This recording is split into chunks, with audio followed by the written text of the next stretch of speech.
end of time.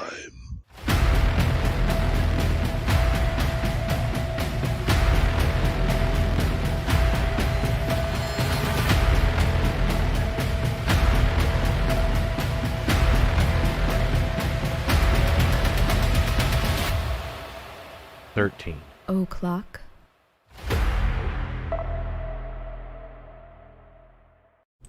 Well, hey, everybody, what's going on? It's Wednesday. Yeah, and it's a fucking monsoon. It's coming down out there. Yeah, well, I drove through 2 of those, like, on the way home. Yeah. So So, now it's here. Or it's a different If one. the stream cuts out, it's not you. It's because Florida got fucking flushed away during the monsoon season. It's like usual. Yeah. This happens, like, every fucking day. yeah. Somebody in the comment section, who was in the comment section? I think it was Victor. Victor says, well, you know, good thing, because over here it's 130 degrees. And I said, 103. 103 degrees. I said 130. That's, you can almost bake that. And I said, it's 103 here, too. Yeah, I was like, I got news for you. It's 103 Yeah. here, too. And it's a monsoon. Florida's a fucking sauna. And like I said, that's the thing. It's when it storms here in Florida, it doesn't really cool it off. No, like, it gets or hotter. Sometimes it'll cool it off, like, while it's happening, but then as soon as it's Yeah. over, it'll be even hotter, Yeah. like, afterward. Yeah, it'll the downpour, it'll be 100 degrees.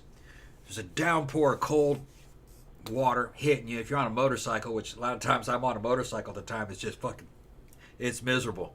Just soaking wet to the bone instantly. Like a wall of water hits you almost unexpectedly, and it's fucking cold. And then it's gone 10 minutes later. And then it's fucking hot, man. It's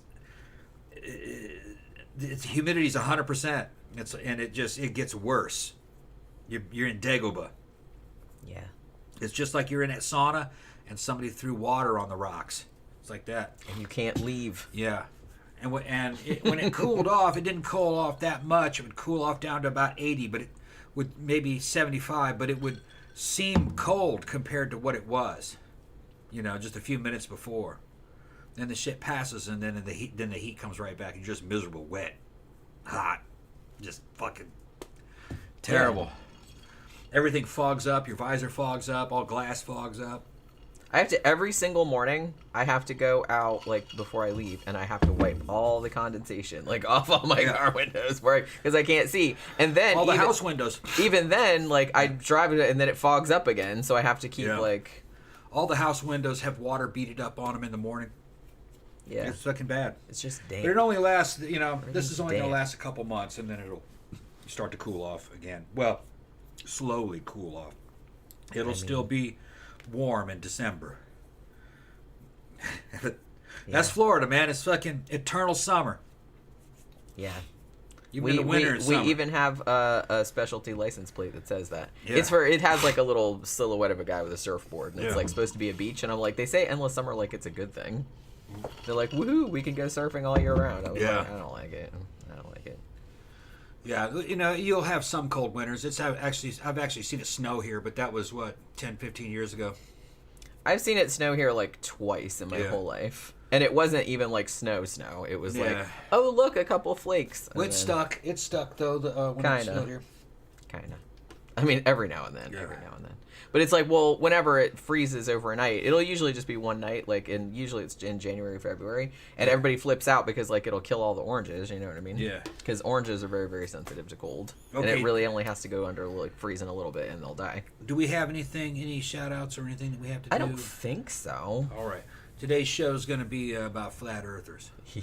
And I saw a documentary on it with Jen. Jen's been studying up on it. Only people I've ever known that were flat earthers were trolling. They were just fucking around. They didn't really believe it. But there evidently is a group of people that actually believes this. Mm-hmm. So I was watching how they operate, and psychoanalyzing them. And I know what it is. I know what I'm saying. Yeah, I mean, now. I kind of do too, because it's like, I was never real versed in the flat earth thing, because the flat earther thing, I mean, I know that there's been flat earthers since, I kind of feel like it was a thing for a while, like in the 19th century, but then it kind of fizzled out. Thank you, Victor. Give me a shout out. Okay. What's up, Vic? We're shouting you out, Victor. Yes. Don't let him make you gay. The flat earthers made him gay this time. Flat earthers made you gay this time. Yeah. Blame them. Victor is gay, therefore the Earth is flat. Yeah. It means it's true. That's pretty much that's pretty much what their arguments amount to be honest with you. But so I didn't know like a lot about that because like I said, so it kind of fizzled out. Like it was kind of a thing in the 19th century, like not a huge thing, but it was kind of like a bit of a thing for a minute, and then it kind of fizzled out, and then it kind of came back a couple years ago, for some reason. And now it's not massive. I was watching like a National Geographic thing about it, and they said that just according to various polls and things like that, about 2% of the American population, I don't know about the world, 2% of the American population believe that the world is flat, which doesn't sound like a lot, but that's about 6.5 million people, which is it should be 0 people.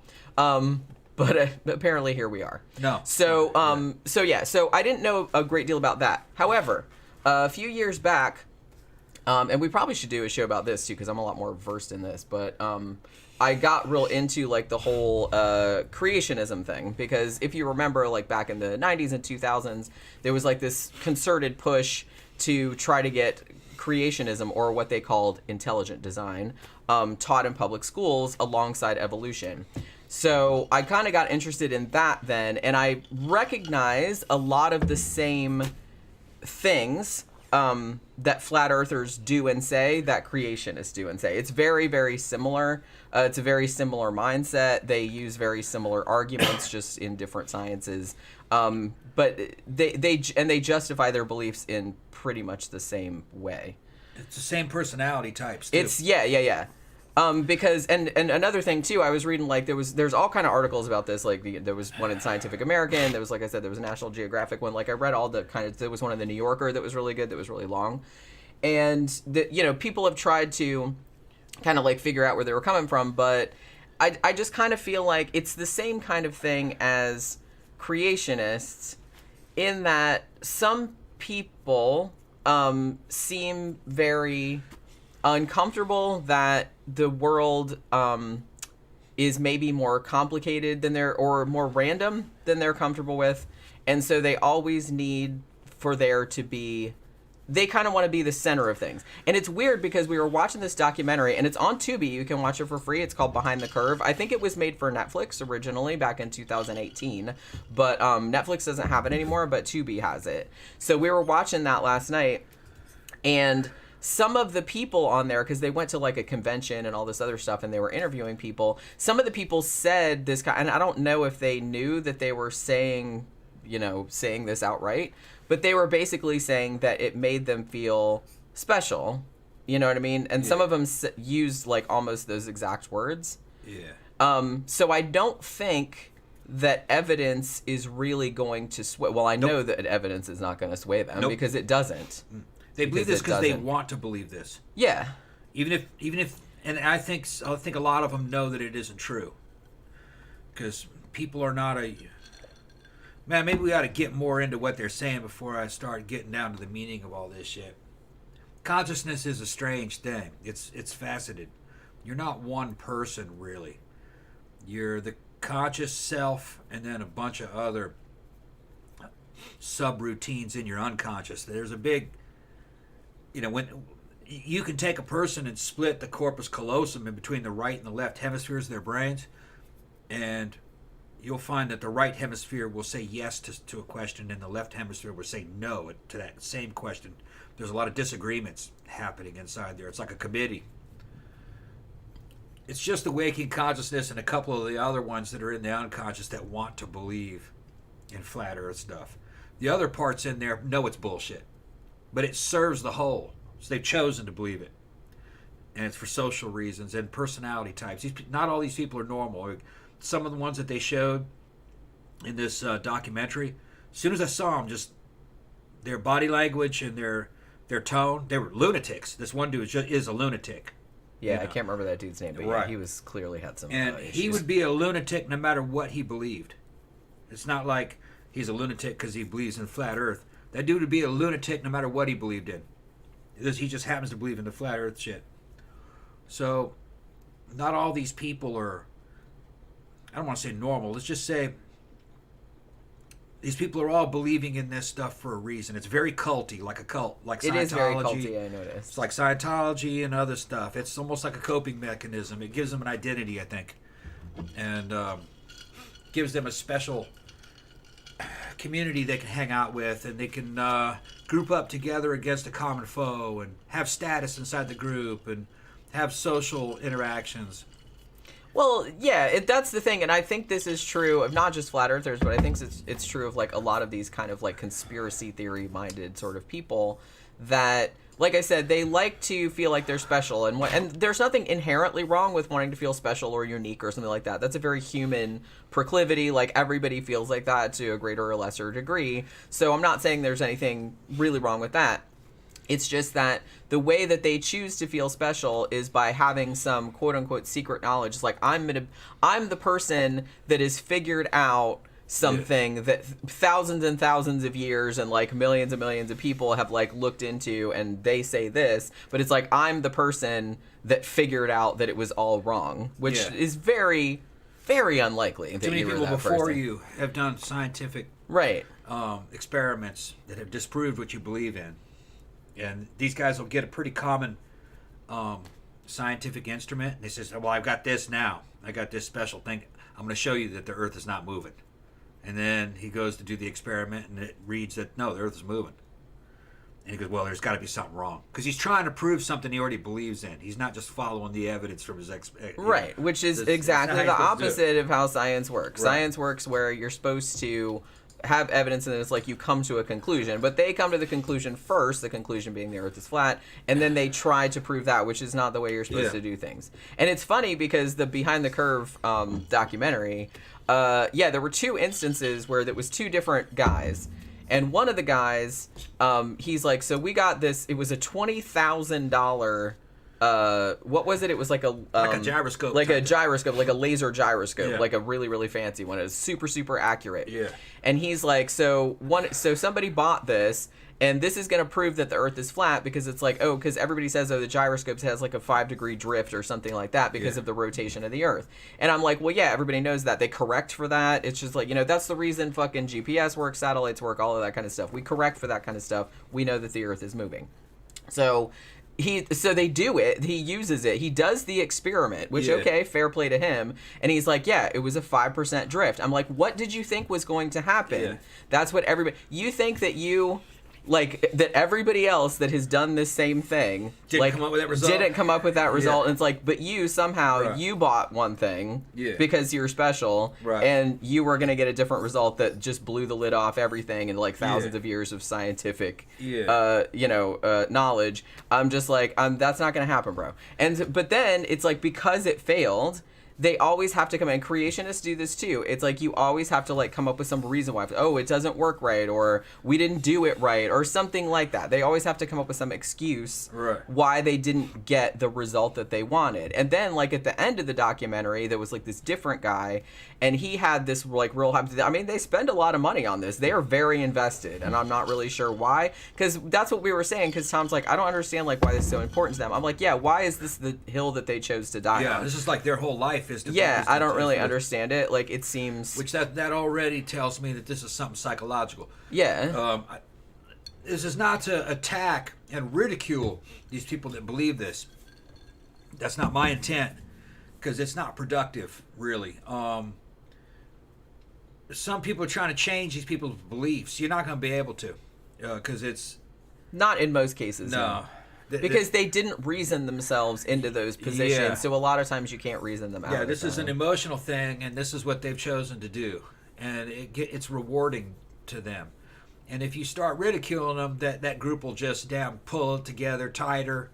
Yeah, they just dig their heels in. A lot of people do that, and they'll just fucking triple down and quadruple down on this belief. So, there have been. It's easy to poke and tease and make fun of people. I do it. But this particular group isn't special. There's a lot of other groups that do this. It's just part of human nature, Some people are dig their heels in over stuff that's not as crazy as this. But then there's some groups that's even crazier, and there's more of them. Scientology's fucking crazy. if you actually know what they really believe. There's more of them, I believe. Yeah, probably. Yeah, I'm not sure. I would imagine that there's more Scientologists than flat earthers. Some of the world's major religions, believe in some crazy ass shit, and there's fucking billions of them. Okay. Yeah, it's all on a spectrum. Yeah, it's all on a spectrum. Now, at the heart of this fucking thing, this flat Earth fucking culture. That's what it is. It's like a culture. It's like a subculture, sure. Yeah. Is that they think that the world has that the rulers of the earth, basically, in all the industries, know that the earth is flat, and they are making sure you believe that it's round to serve them. For whatever Which reason. That's fucking really reaching. If the earth was flat, they wouldn't waste all that money trying to tell you that it was round. Yeah, like, do you know how much money that would cost? Yeah. They're faking the space shots and faking pictures, and they're fucking... And to what purpose putting satellites exactly? up with balloons and shit. Yeah. One guy that was on the documentary, he thought that they were faking it. I mean, he kind of said this obliquely, but he thought that they were all faking it because a lot of them, and this, you see the same thing with biblical creationism, is that a lot of it is biblical. Now, the weird thing about it, though, is that some people in the flat earth thing, they seem to come at it from a secular standpoint, but to me that seems kind of like the whole creationist, like, oh no, we're intelligent design. We're not saying it's the Christian God, we're saying we're saying we can scientifically prove that evolution isn't real. So I kind of feel like that's a similar thing that's happening with the flat earthers, is that even the ones that don't overtly say that they believe the world is flat because that's what the Bible says, because it does kind of say that. But it describes a flat Earth, right? Yeah, it doesn't come out and say, "Hey, flat. the world is flat."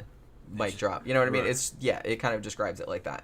So I do kind of feel like, even, like I said, even if they're not like fundamentalists, say like fundamentalist Christians or whatever, that would believe that because they think the Bible is inerrant, they are using a lot of the same arguments, and they're using a lot of the same arguments that creationists use, where it's like, humans want to be special, humans are special creation, we're, what I mean, we're not just from monkeys. And I was watching like a National Geographic thing, like I said, prior to doing the show, and the woman was like interviewing like all of these people at this flat earth convention or get together or whatever, and one girl said that, like, she didn't say it's like, oh, I studied the evidence and I came to the conclusion that the earth is flat or whatever. She said, humans are special, we're not just monkeys on a ball flying through space. So it's very important to them that humans be like the center of the universe. Yeah, it's when you see them and listen to them, they don't come off as religious or Jesus-y. No, they don't. But it's obvious that they're all from a Judeo-Christian backgrounds. That's the culture they're coming from. And in a way, this is kind of like a subliminal Christian, what would be a good way? Virtue signal. It's like a subliminal Christian virtue signal. Yeah, they're subliminally saying that the Bible was true. Right. And that this is all without flat. Coming out and saying, but they're only focusing on the flat shit. And then they break up into different factions. Some of the factions believe in the fundament. Well, that's right out of the Bible. Yeah. Some other ones don't. The fundament is the solid dome, it's like roof a dome of the sky that has all the stars in it. Some of them believe that. Other ones don't. And they are fighting each other. Basically, yeah, there's like several different factions, which is fascinating. Yeah. Not all, like, some of them believe in the disc, some of them believe there's a dome, some of them not. Right. Some of them believe in an infinite plane. Yeah. Which, that blows my mind. I'm like, well, what? Wait a minute, I have so many questions. Yeah. Like, well, what's under there? Well, even if it's a flat Earth, what's under there? Having a Christian background as a kid and everything, knowing the Bible, I instantly knew what they were talking about. Christian history is filled with religious factions fighting each other. Yeah. If you read the Pauline epistles, and some of them are forgeries and some of them are real, even when the canonized ones, a couple of them are forgeries, if I remember correctly. But the Pauline epistles are nothing but just Paul just fucking fucking running a diatribe on how to recognize heretics. Okay. A heretic is not a non-believer. A heretic is someone who believes what you believe in, but is disobeying something or flipping something around. Or believes something slightly different that you don't like. Right. And it's because during the time of Paul, Christianity was basically a bunch of little religions all fighting for dominance. Their version of he's talking about our Savior as opposed to their Savior, our supper as opposed to their supper. Yeah. There's all, and then those people heretics are bitches, this, man. and those Humans heretics, are bitches. Yeah. So Homo bitchicus. Yeah. Yeah, That's so what we should be called. As soon as they start talking about, hey, they're an anti-fucking anti-fundament believers and fucking weird. And I go, wait a minute, hold on. They're calling each other heretics. This is religion. Yeah, it is. This is religion. They go about things the same way. Same like way I said, religion works. The same way that creationists do. Right. In the way that we have these beliefs. Creationists, we want to prove that evolution didn't happen. Yeah. Flat earthers want to, obviously, prove that the earth is flat. They're starting with the conclusion and then they're picking things that... Here's something that is really interesting to me. There's a guy named Professor Dave. I think that's his... I don't remember if that's his YouTube channel name. But he normally does... He's a scientist, and he normally does, educational type videos and everything like that. But I guess he started getting fucked with by flat earthers after some educational video he had done. So he decided to do a few videos like debunking it or kind of like responding to them or whatever. And I was watching one, and he's super funny too. So I was watching one earlier today, and it was almost an hour long, where he was responding to Globe Busters, which is one of the people. And a really interesting, the two guys, like the Globe, I guess they have a podcast or something. I'm not going to listen to that. I don't need to kill any more brain cells. But, you know what I mean? I have a hard time, doing the shows. But it's interesting to me, but it's I can't listen to stupid people for that long. It just drives me crazy. Well, but the weird thing is that they're not stupid. It takes a lot of intelligence to try to fucking make the earth flat. I'm just using that as, a shorthand. Yeah, I know, and a lot of them aren't stupid, they're crazy. Which is really sad. They're not dumb, they're crazy. I mean, if they were really could, take all that energy and put it somewhere productive, they might actually get somewhere. Right. It's easier... The Earth is much easier to explain as a sphere. Well, yeah. If you start explaining it as a fucking flat pancake, how do you explain the motion of the sun? I'm gonna get into. I'm gonna the get sun's into. doing this I'm around gonna get it. You into know what I all mean? that. Nothing would make any sense. That's what I'm saying. Okay, so you have to really do backflips, and still your model doesn't work. No. Of a flat Earth, it doesn't. Because it can't work. Because it's not fucking flat. And the Greeks knew it going back 5,000 years. Here's, like I said, the guy did an hour-long video, and it was a response to the Globe Busters. So he had edited in some of the stuff they had said in their video to him or whatever. The two guys from Globe Busters, I can't remember what their names were, but the two guys from Globe Busters, one, they seemed the way that they came across, it's two guys are Dunning-Kruger made flesh, because it was here were two guys who obviously had no fucking clue what they were talking about, and yet their tone of voice was just so smug and so condescending. They're talking to a scientist and telling him that he doesn't know anything about science. We don't know anything about science. Okay, Dave. They were talking like that, and then they would say the most stupid, ludicrous shit, and I'm just oh my god, what the fuck is even your problem?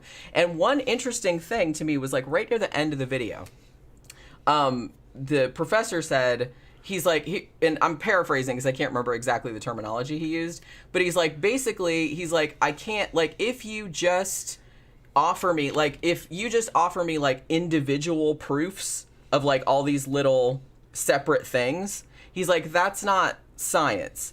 And so he said it better than I said it, but you get the gist. And it was really interesting to me that the Globe Busters dudes are what? Yeah. And I was he means that you don't have a model. The globe Earth is a model. It explains everything that we see. Even the phases of the moon can be explained by it. Makes such more sense. And you guys don't have that. He's that's what I'm telling you. He's every time. Yeah, he's like, you don't have a model that explains a Right. bunch of things, that Right. explains a bunch of observations. He's like, what you have is you just try to like debunk or pick away at like separate little things, but Yeah. it doesn't all go together. Yeah, it has to One fit together. thing that he pointed out, he's like, so I said, it's like, oh, well, how do the seasons work? How does night and day work? You know, because I don't know if you know, but they say it's like, oh, the earth is flat and then the sun and the moon are just kind of going around and around like that. Like, Yeah. however, and they can't even agree on like how high up it is. Yeah, and if you were to make a table, a model, and have a sun, how bright would it have to be? How far above the table would it have to be? And how would it have to move to explain the night side and the daytime side and all the 24 hours of the fucking of the day system that we use? Where would that sun be? How would it have to? If it was flat, it couldn't be day and night uniformly. Well, that's what he was It saying. would be all out of whack. How And- would the sun move over it? Because it couldn't go in one direction. If it went in one direction, it couldn't come up over the other horizon. So it would have to come back. Or It do would a just loop. like go around, but it's like Or if a it just circle. went around, you would be Yeah. able to see it 24 hours a day. Right. Duh. Unless it was real low. But then it wouldn't light up. It wouldn't have in other words, the meridian between the night side and the dark side wouldn't basically be a straight line across the poles. Right. From one pole to the next. And that was one of the arguments he was would be making. a different shape. So it would be light or dark randomly, I guess, no matter where you were on the ground. Like 7 o'clock would be daytime. 7 p.m. would be daytime. Or 7 a.m. would be daytime in one place. And then right across from it, it would be night. You know what I mean? At fucking 10 a.m. or something. You know, it would just be crazy. It wouldn't make any fucking sense. It'd be like taking a flashlight and shining it on a map and trying to move it around and make the time make sense. It wouldn't work. That's what I mean. It doesn't.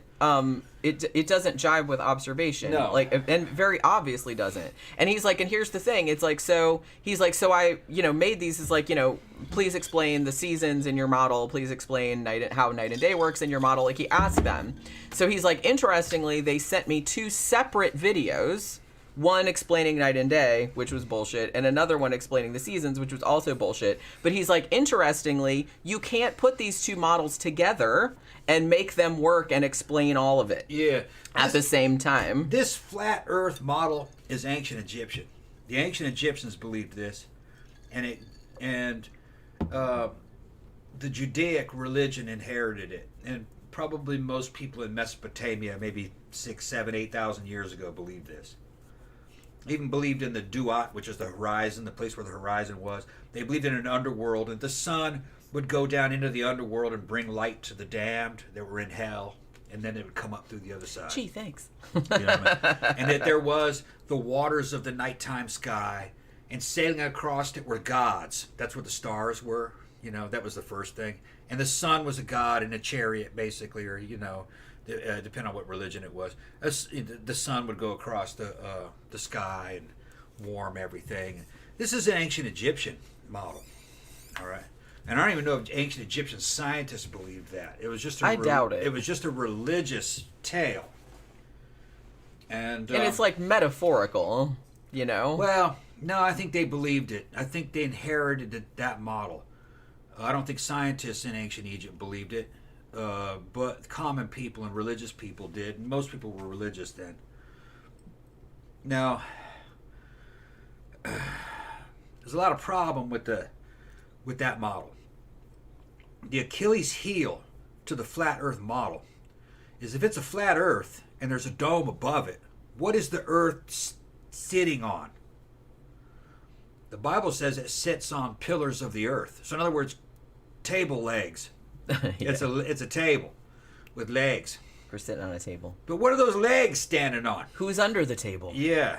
What are the legs standing on? Is the dog under the table? Yeah. So there's a big problem with that. They've never answered what are the pillars resting on.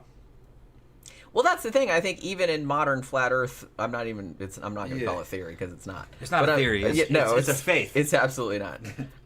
The flat Earth thing. I think it's funny because I saw a couple of videos about it, and I guess because I don't know if you know, but flat Earthers call people that actually believe in reality as globies or globetards. Yeah, globetards. So we're globetards. That's nice. It's fucking hilarious. But I do like that, and I had never heard this term before, but I do like that people that believe in reality actually call flat earthers flurfs. Well, which I thought was kind of cute. It's just any other thing, you know. It's a war of words. If you make fun of them, they'll just do the same thing back, and that's what they're doing. They're calling us globetards. I like that one. That's good though.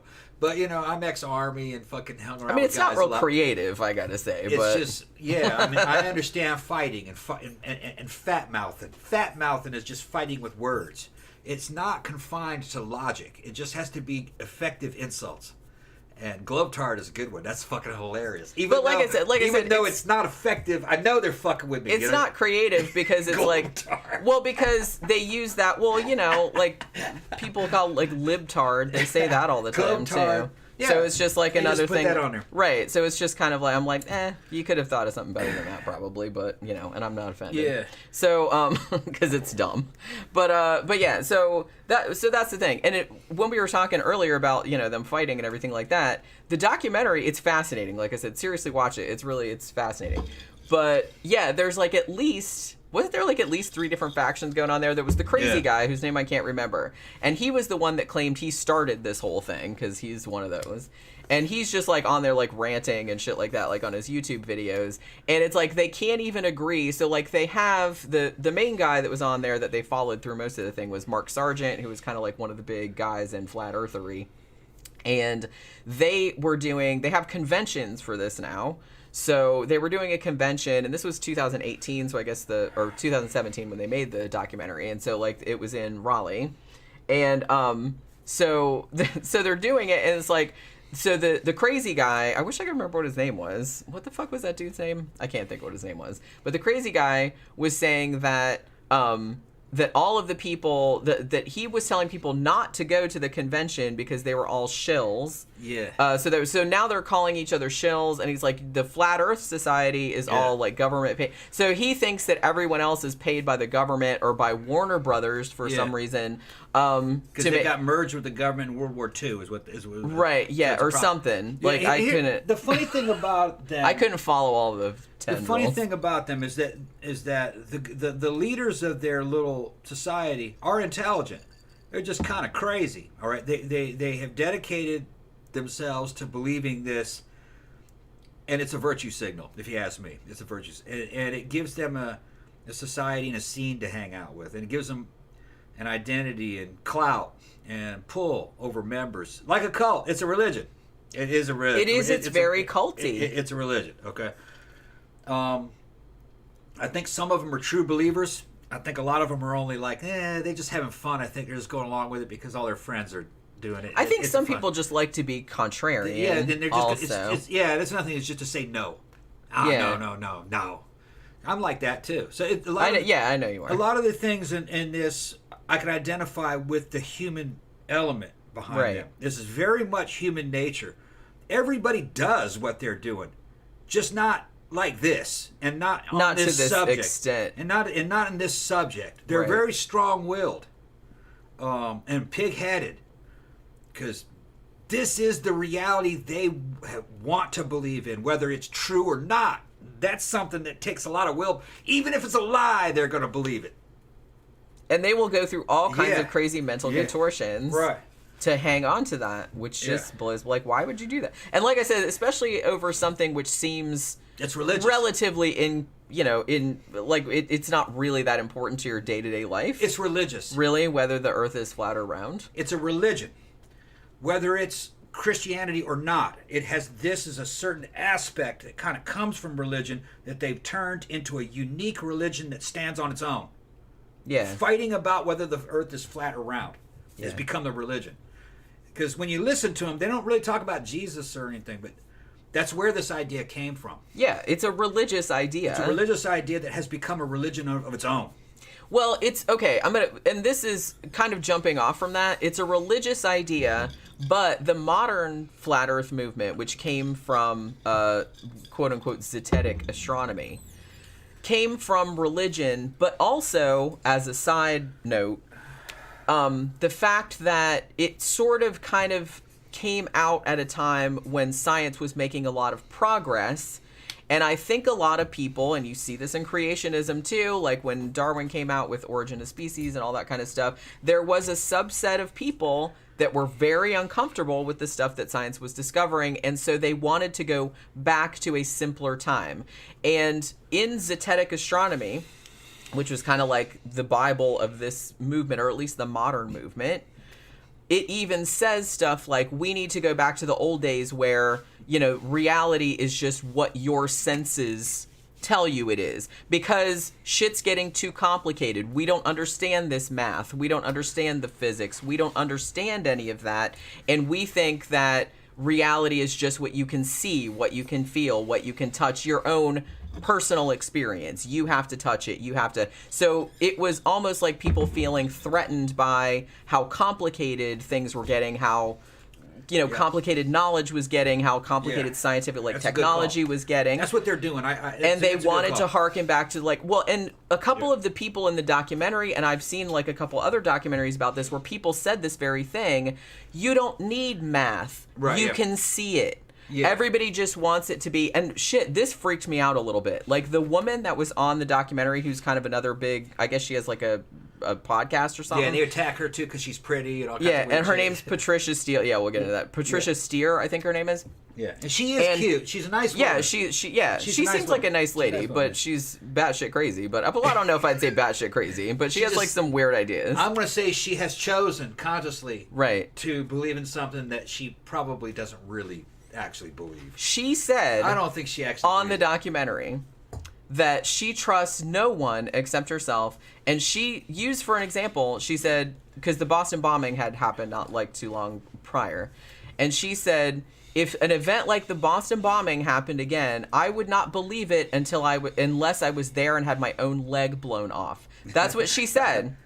So I was just like, so now we've gotten to a point where you have to experience something, otherwise everything is fake.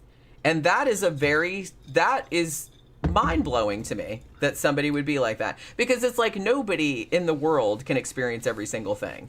And the crazy thing about this, and I was thinking about this earlier, because, you know, the flat earthers, they think that the earth is flat and that all around the outside, like the edge of the disc or whatever, is like 150 foot ice wall or something. That's what we think of as like Antarctica.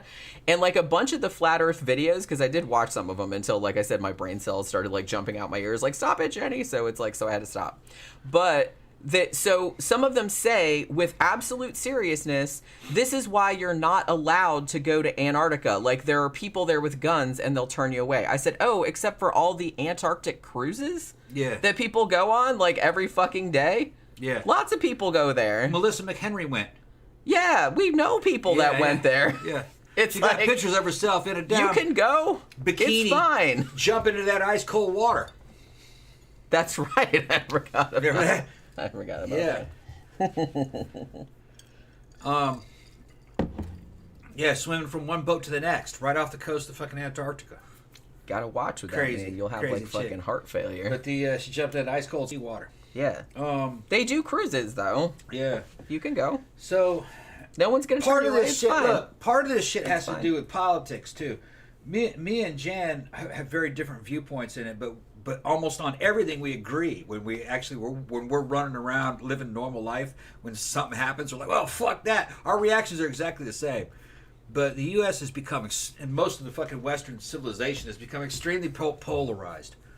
And what happened to these people, if you ask me, is they're basically Christian type people who are, I would say they are right wing, and I think they have rejected anything that is left wing erroneously, because both sides have good ideas.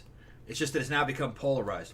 Well, universities and the news are basically owned by left people. You know, you go to a university, it's all left-wing people. Same thing with all your news, even CNN, even not CNN, even Fox. The people behind the scenes and everything, and all those people are mostly Democrats. So what they've done is they're going to say, I don't believe anything Democrats say, and they're going to fucking dig in there. The Earth is flat. That's part of what they're doing. And what you said, that woman says, If I don't get blown up, no matter what I say, I don't believe it. It's a total rejection of Democrats. That's part of the thing, which is extreme. Which is extreme. A tad. You got people that Democrats are total rejection of anybody who is a Republican or something like that. So there's extreme hatred on both sides. Given ultimate power to either side, they'll kill the other side off. I predicted this a long time ago. If you give them the power, one side will kill off the other. So they just hate each other. And this is factoring into this. They're not going to believe anything coming out of a university. Nope. That's Democrats. Well, like I said, they don't believe. I think that is an aspect of it. I hate to bring that up on the show. I don't want to bring people down, but they got people out here that if you're a Democrat, there are people that hate you. Also, if you're a Republican on the right, there are Democrats that hate you. Not all of them, but they got them out there. They would kill you if they could. Both sides would. I wouldn't kill anybody unless they were a cigarette. Well, me and you kind of don't really give a shit. We don't really fit in. We don't really care what these people do anyway. Yes, not really. I mean, I have to care. They're going to go to hell in a handbasket. To the extent that it's going to affect my fucking life. Yeah, I watch my own back, take care of people that I know and care about. But everybody else, y'all... Keep to your goddamn selves. Y'all going to kill each other. Well, that's the thing. And it's like, I was watching something like Neil deGrasse Tyson was saying, he's like, if you just want to believe the earth is flat, fine. He's like, I don't give a shit about that. Mm-hmm. But he's like, if... on the other hand, you believe the earth is flat and you start trying to like pass laws based on that to like, that are going to affect other people, then we have a problem. But he was getting to the point that, no one cares what you believe until it starts affecting other people's lives, which, like I said, you saw the same thing happen in the 90s and the 2000s with creationists who were trying very hard to like push their shit into public schools and all this other kind of stuff, and there was a big fucking thing about it in several states. And that was a different world, though. No, I know, but I'm just saying it's kind of a similar thing, and like I said, it's kind of a similar thing. Those people all died off. And a lot of them were boomers. You have to think too that the flat earthers, they're coming from the same mindset as the creationists are, which is a very anti-science. It's very anti-science. It's very anti-reality in a lot of ways, even though I'm sure that that's not the way that they would put it. And like I said, it's very much I almost want to say it's like solipsistic. Yeah, I've been drinking. I can't say it. I can't say it either. It's like when you see yourself as the center of the world. Right. So I just kind of, it's this weird solipsism. Thank you. Yeah. I was like, I couldn't. Solipsistic. My tongue wouldn't. You get old, you can't pronunciate anything. Right. Yeah. I know. Getting old sucks, you guys. But it's not. It's not that bad. Not yet. No, it's actually a lot better. Not yet. Anyway, we'll see in 20, 30 years. Right. But yeah. So it's kind of a point of view where, you are the most important person in the universe. So you have to see it. It's like, oh well, if it doesn't happen to me, then it doesn't happen, kind of thing. That is crazy to me. That is a crazy point of view to have. There are billions of other people on this earth that are just as convinced that they're the center of the universe as you are, and they are all wrong.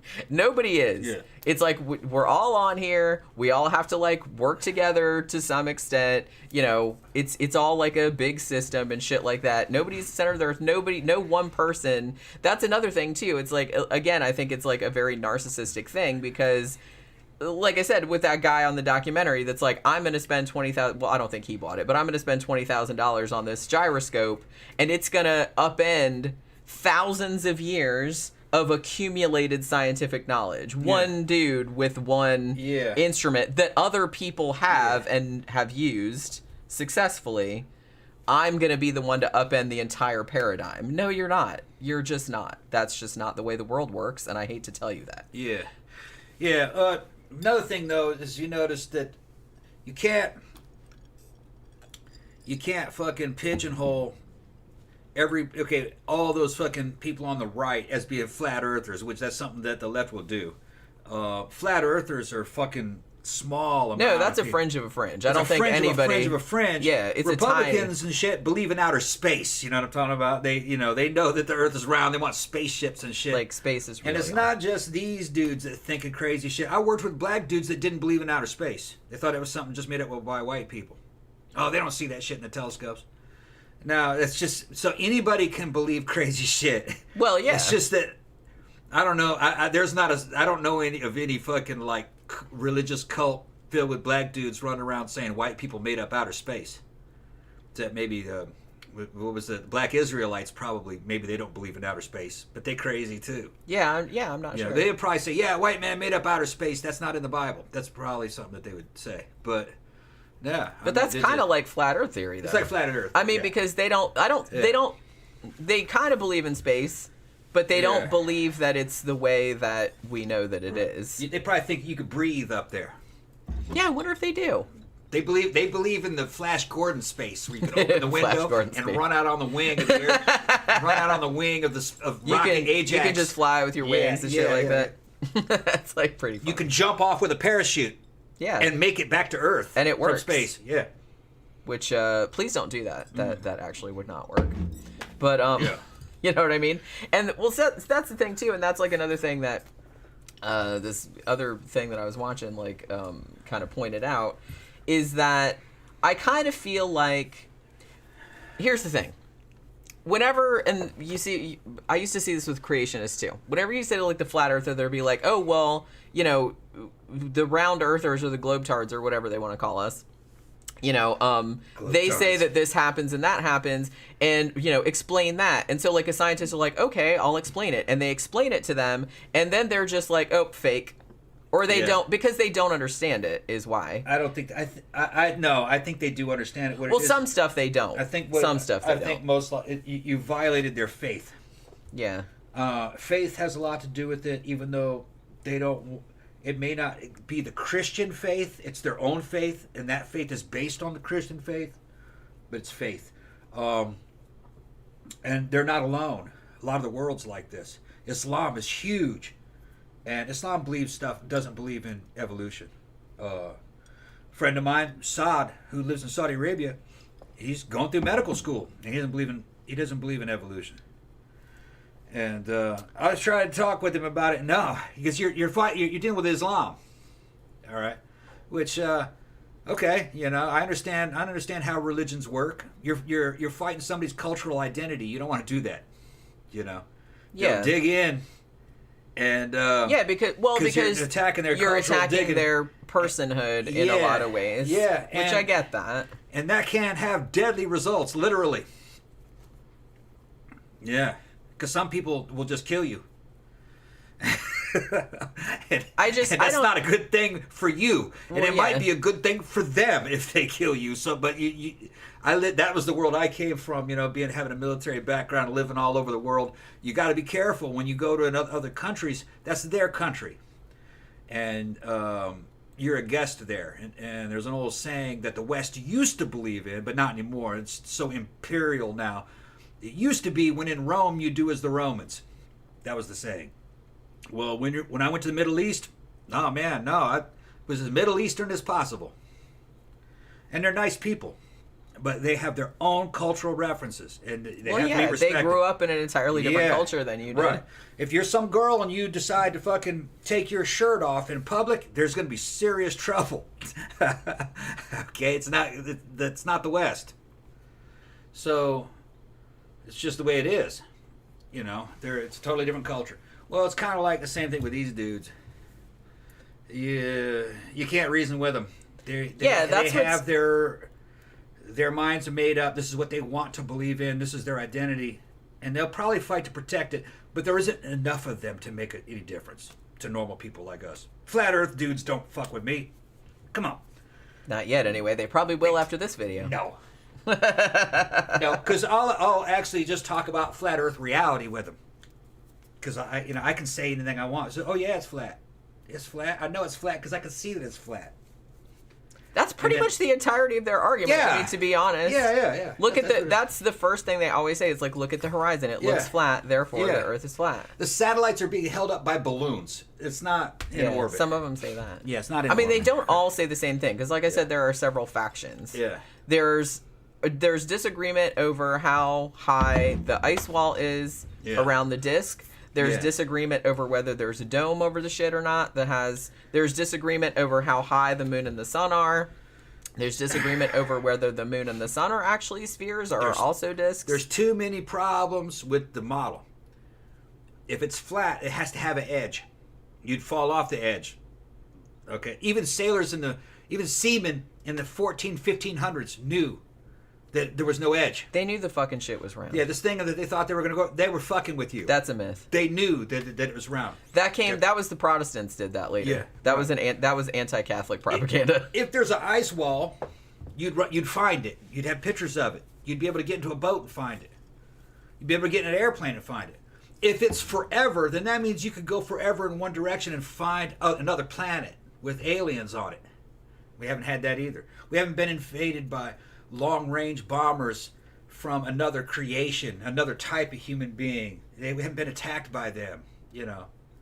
Because if it was endless, then that means it's endless. Endless means in infinity. Yeah. So that means an infinity of possibilities and probabilities and an infinite distance away. That's fucking far. So God's just going to make it infinite, but they're just going to put humans in this one little spot. The rest of it's all wasted space. You're basically talking about outer space. That means there'd be aliens over there. Yeah. So no. I'm sure probably some of them do posit none of those models there's work. all kind of crazy shit. Let me go get some happening ice. over there. You go ahead and talk about flat Earth. But yeah, one of the things that I started to say like before, but I didn't get to it, was that so in the documentary there was like there was the whole gyroscope experiment, which failed, obviously. And then there was a different guy, like a different set of guys that were doing another experiment, and they had like this high-powered laser, and their idea was they had like these boards that had holes cut in them, and they said, okay, well, if the Earth is flat, which they were trying to prove, then we'll put these boards, I can't remember, it was like several miles apart, like over a body of water, and he's like, well, obviously the laser should shoot like straight through the holes, because the holes were all at the same height. Well, spoiler alert, that is not what happened, because the Earth is fucking curved. And all they said, like, he's looking at very obviously that the laser is not going through the hole, and it's kind of going like that, and it's like not coming out of the hole. And all he says is he just like looks at it and goes, interesting. Did it make him change his mind? Probably not. Yeah. Well, that's the thing. It's like the whole thing about the dude with the gyroscope with the 5-degree drift, which, like I said, was what everybody said was going to happen. There's a 5-degree drift because of the rotation of the Earth. And he's like, no, I'm going to prove that it's not. And then it's like, and then they showed him like at a meetup of other flat earthers, and he's like, yeah, we need to, we did that experiment and we don't know why it failed. So we need to get that going, so that'll be like one of our proofs that we can present at the convention, which is what they were doing. And I'm just like, did it ever occur to you that it failed because you're wrong? I mean, that's the whole point of doing an experiment. Like I said, they think they're being scientific by doing these experiments, but if they get a result that they didn't want, then they just posit, oh, well, there's something the matter with the experiment. Like, we did it wrong because they didn't get the outcome that they expected.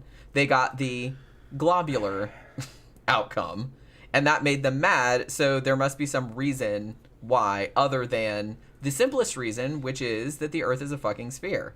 And it makes me really mad. It's just very frustrating for me, like, these kind of people, because you can't, like I said, and I know, and actually I was watching, like I said, Neil deGrasse Tyson was talking about this too.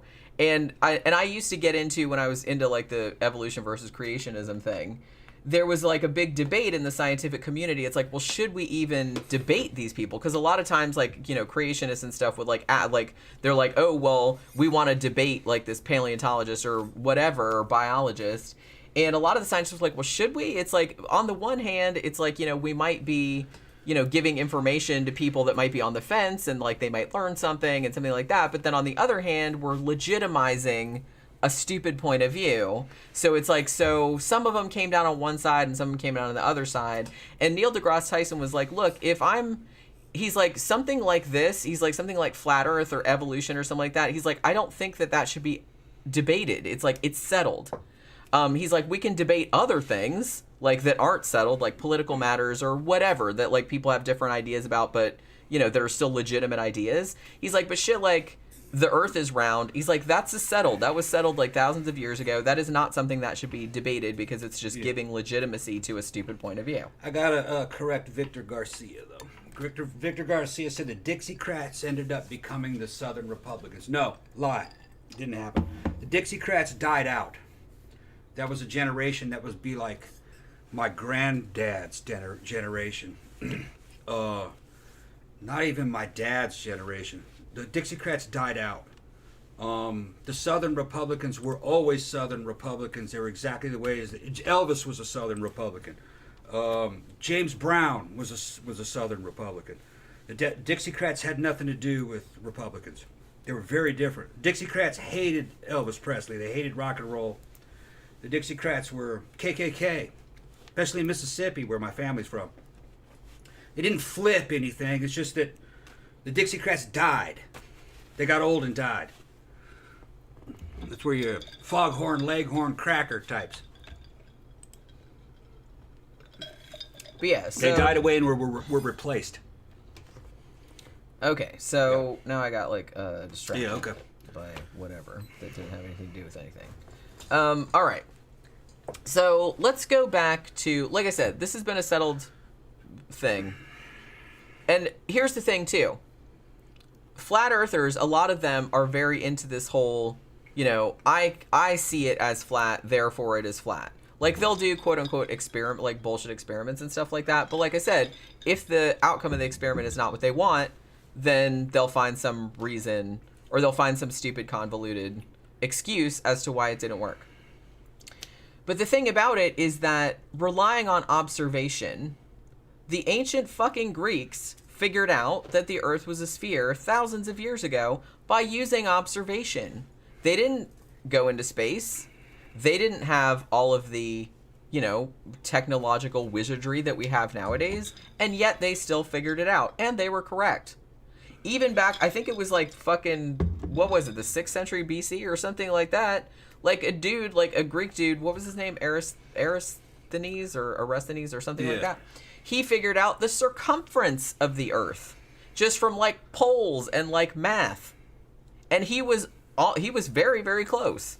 I think he said it was between 24,000 and 29,000 miles, and it's 24,900, I think. So he was very close, and that was like thousands of years ago. So, like I said, they figured it out. And the thing about it, too, is that even though, and I think even when I was in elementary school, you know what I mean, and they're teaching you about Columbus and all that kind of crap, I think they, even back in the 70s and 80s, they were still teaching that Columbus thought the world was flat, and that that was one of the reasons for the voyage. I'm pretty sure that they did teach that. But that is not the case. Most educated people in the medieval world also knew that the world was a globe. And like I said, pretty much any observation, you know, if you think about it, will demonstrate you the truth of that. You know what I mean? The world is not, it's just not flat. It's not. So yeah. So as I said, now there was the flat earth stuff was religious largely. Like I said, as soon as they had got the observations and they knew how to do geometry and shit like that, they figured out the earth was a sphere. Now, the modern flat earth movement derives largely from kind of like the 19th century. The thing about it, so this guy comes out, and his name was fucking, wait a minute, I lost my thing. Okay. His name was Samuel Rowbotham, something like that. Now, he did this experiment called the Bedford Level experiment. There's a Wikipedia page if you want to look it up. He did it in 1838. His idea was there was this canal that was like super straight for like 6 miles or something like that. And he's like, well, if the earth is really curved, then I should be able to like have a boat with like a pole on it, and you know, it's as it goes, you know, farther away, like it should recede and you shouldn't be able to like see it. You know what I mean? Like a boat will go over the curvature of the horizon and you can just see the bottom of it goes away, and then you just see the math. Now, he did the experiment, and evidently, at least according to him, you could see it the whole 6 miles.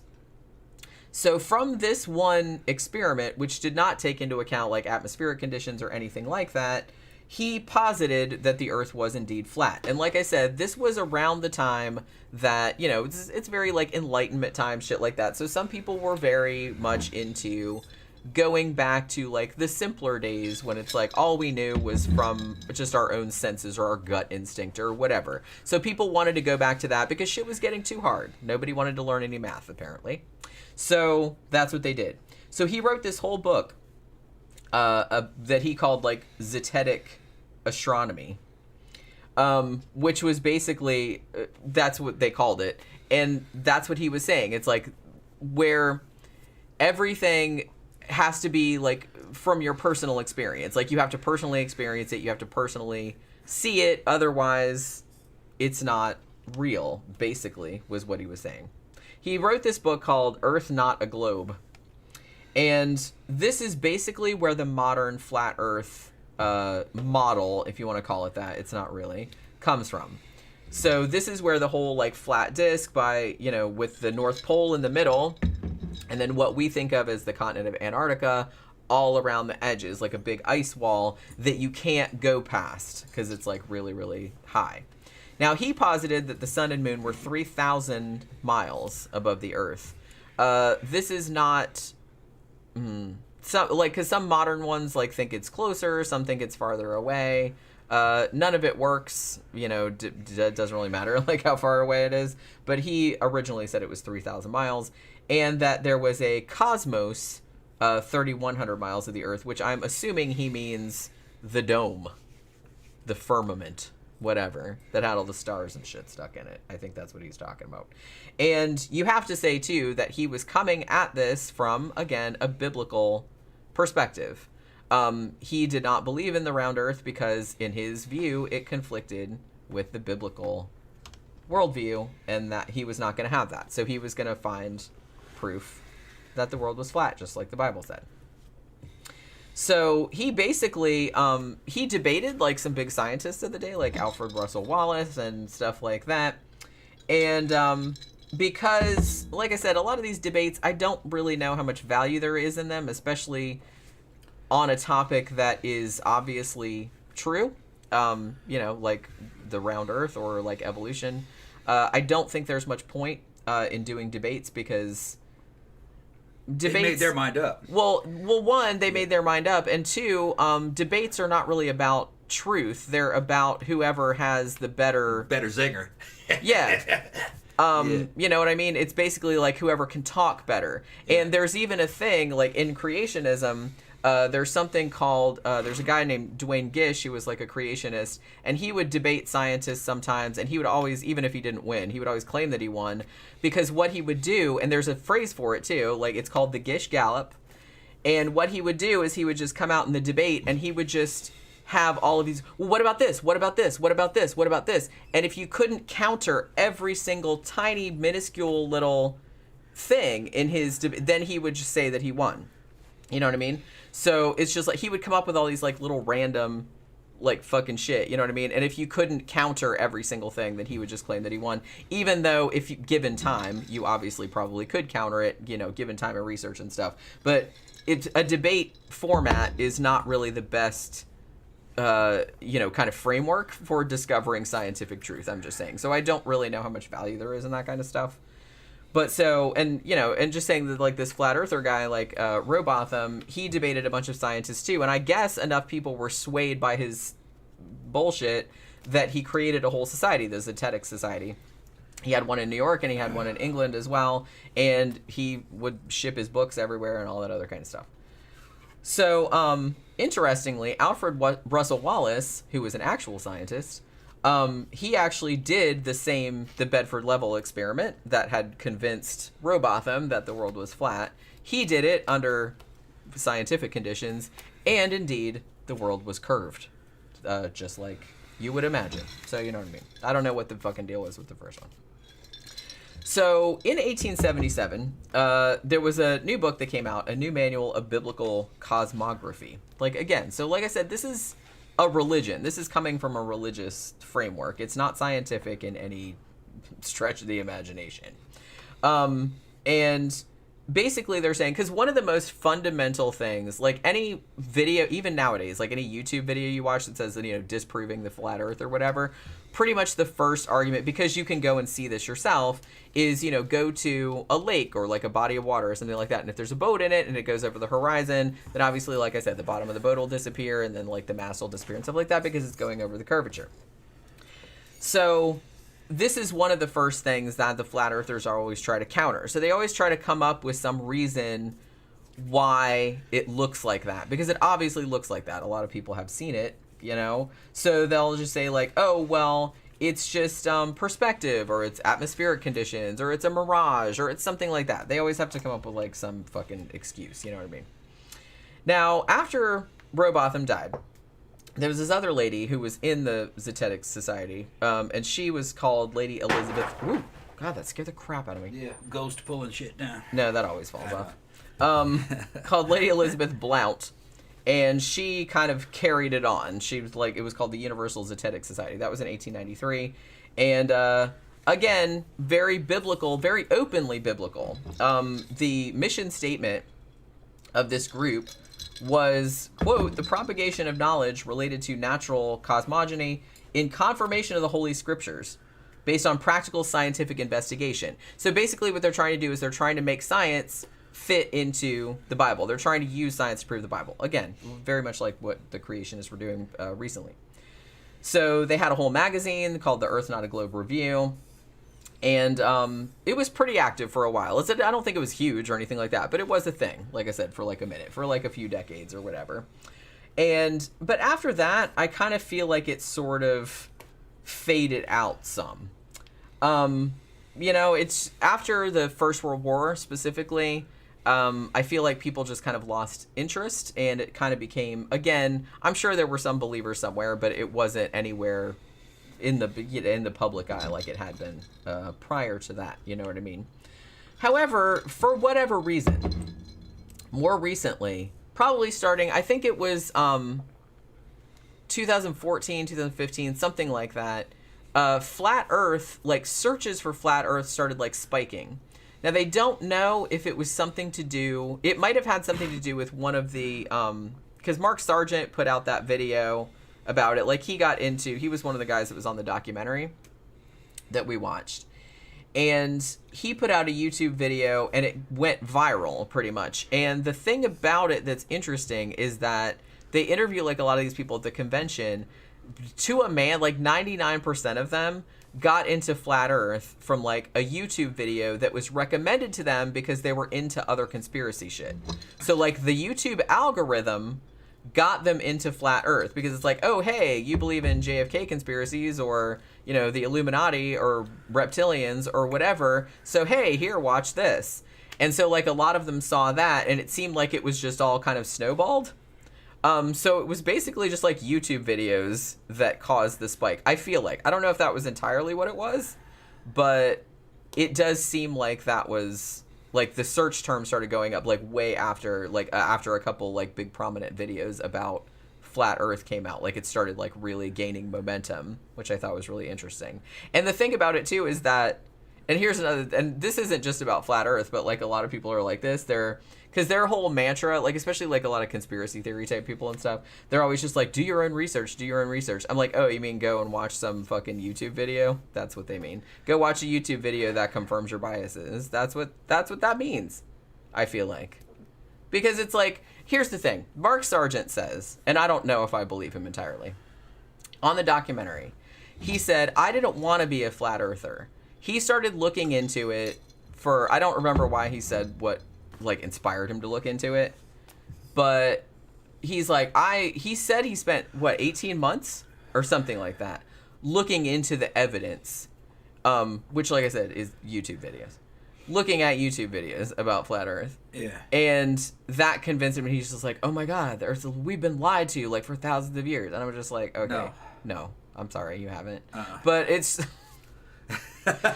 Who would do that? Why? It's just like that. That's why, like I said, I know there's, and we've talked about this before, because we talked about, you know, when we were talking about like MK Ultra and all this stuff. I know there's conspiracies. I know there's fucked up shit. I know there's smaller conspiracies. These big global conspiracies that would involve essentially millions of people. Yeah. It can't happen that much. No.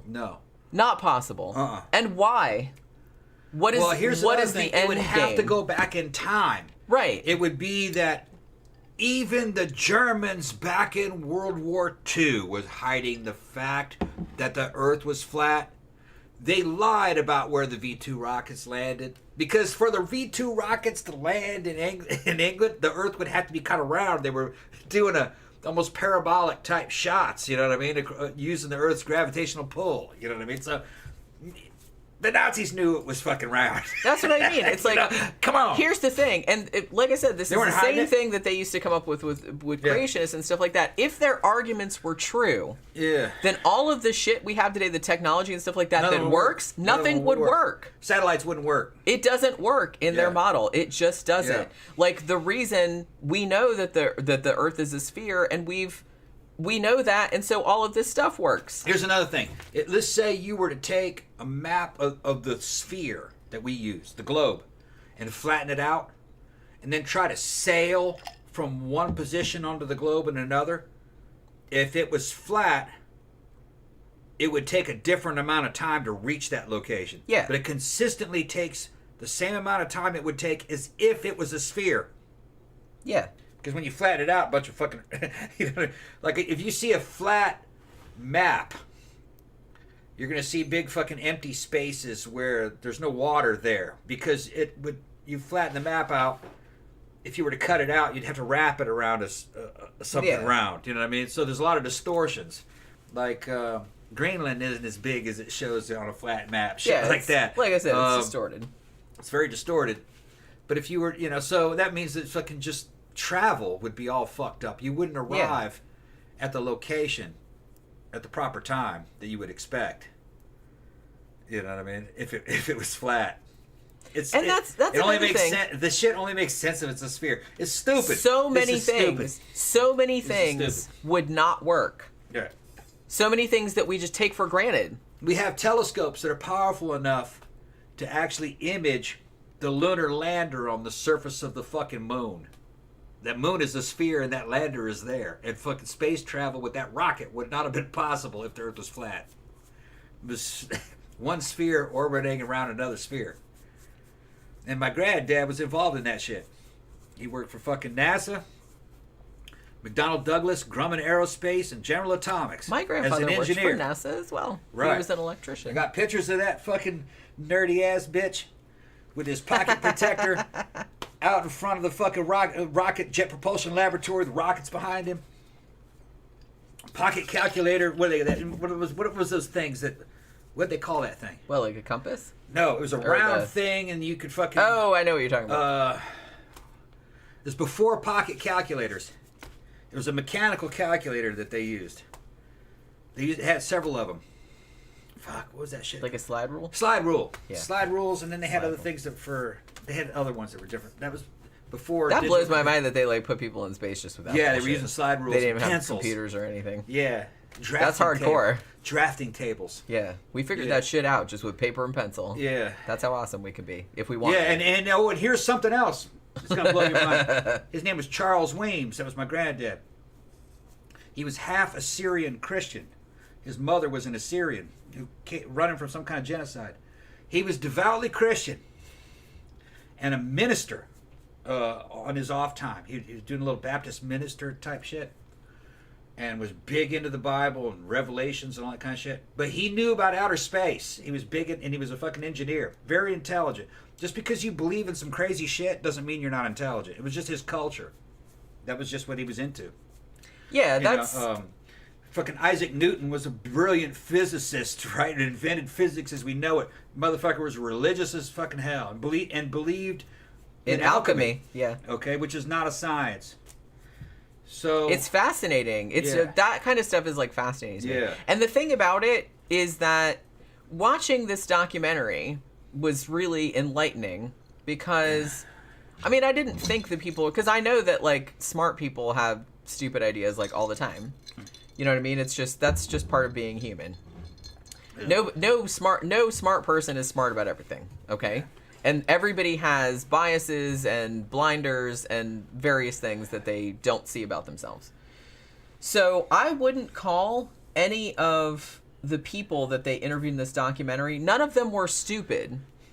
You know, I don't think any of them were like geniuses or anything. They're just normal or they above average. They just seemed average, above average intelligence. Yeah. And what I thought was really interesting is that they juxtaposed. There was actually a scene where they went, because there was like a big there was a solar eclipse, you know, during that time. And, you know, that's another thing that the flat earth model doesn't really explain. Are eclipses, so that's kind of why they focused on that a little bit. But some of the flat earthers were there, and they were coming up with some, I don't even remember what fucking excuse they came up with for why the eclipse worked, because obviously it doesn't work in their model the way it does in real life. So the thing about it is that there was a thing at the end, so they were juxtaposing the flat earth people with this big meetup of like scientists. It was like some restaurant or a pub or something, and they were all just kind of drinking and talking and hanging out or whatever. And this one guy at the end, who I think was a physicist, and he went up and gave a talk. And this dude, I gotta say, this dude is like a way better person than I am, because he was basically like, he was talking about the flat earthers because it was going on at the same time, like the convention. And he basically said, and I'm paraphrasing, that it's like, you know, it's really easy to make fun of people like this, but he's like, in a lot of ways, maybe we as scientists have failed them. And he's like, these people might make great scientists. He's like, look at them. They're very inquisitive. They're very skeptical. They're very passionate about what they believe in or what they, you know, and they're interested in it. It's like, if we could just, you know, show them like how to do real science, like they could really like contribute to society someday. Yeah, but you know what I mean? That's a nice thing to say. It's not a reality, though. I understand what they're trying to extend an olive branch. Yeah, but okay, the person that said that is a left-leaning person. Okay, they do not have a good grasp of religious faith. That type of personality and zealotry. You can't reason with them. No, I know that. No. And like I said, probably he knows that too. Yeah. But I mean, we all know that. We all know that. They believe this because they have a certain psychology to them, where this belief serves them and benefits them. So people are going to believe what benefits them, and it benefits them in terms of psychologically, emotionally, and socially. They now have friends. They're part of a community that's under attack by an outside world. They feel, and everybody loves that because you can circle the wagons, and it's very like tribal. It's us versus them. We're all in this together against the. We're being common attacked. foe. It's like everybody. Yeah, exactly. That's what's happening. Yeah, and a lot of them these... will join it. Some people will. There are people out there that will join that situation, knowing that the Earth is round. Yeah. It says, you know what? If I play along, if I do this flat Earth thing, I'll have some buddies. We'll have a good time. And that girl over there, she's pretty cute. That's how cults recruit. Political groups political ideology also is a way of recruiting people. It's all the same. It's all interrelated. Things are not qualitatively different. They're just kind of quantitatively different. Like here, legends become hero worship, becomes mythology, becomes religion, becomes philosophy, becomes politics. There's an evolutionary line in that. It's all about the same thing. It's just the quantity of it is different. Right? It goes from talking shit to trying to write shit down and trying to organize things and then fashion it into something you can actually apply, and then there's something you can vote for or fight for. You know, they're doing the same thing. Well, yeah, and I was gonna say it was kind of instructive to me too. It's like, and I kind of knew this, like I said, from dealing with creationists and stuff, because it's very, very similar. But the thing about it is that a lot of them, I'm not saying a lot of them don't genuinely believe it. They probably do, but I think a large part of it is, like Tom said, like psychological. A lot of it is social, because it's not that a lot of them, I'm not going to say like that a lot of them were losers or anything like that, because I don't know them.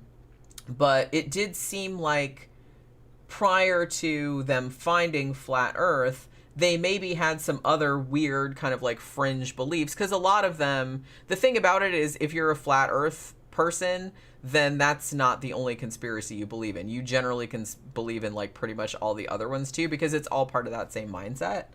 And Patricia Steer, that woman on there, she even said that she considers flat Earth like the hub of the spider web or something like all the other conspiracies. So a lot of them do like kind of believe, and they found that, like I said, psychological studies, like hundreds and hundreds of studies have been done, and it's like people that believe in one conspiracy, you can't, they're like Lay's potato chips. You can't just have just one.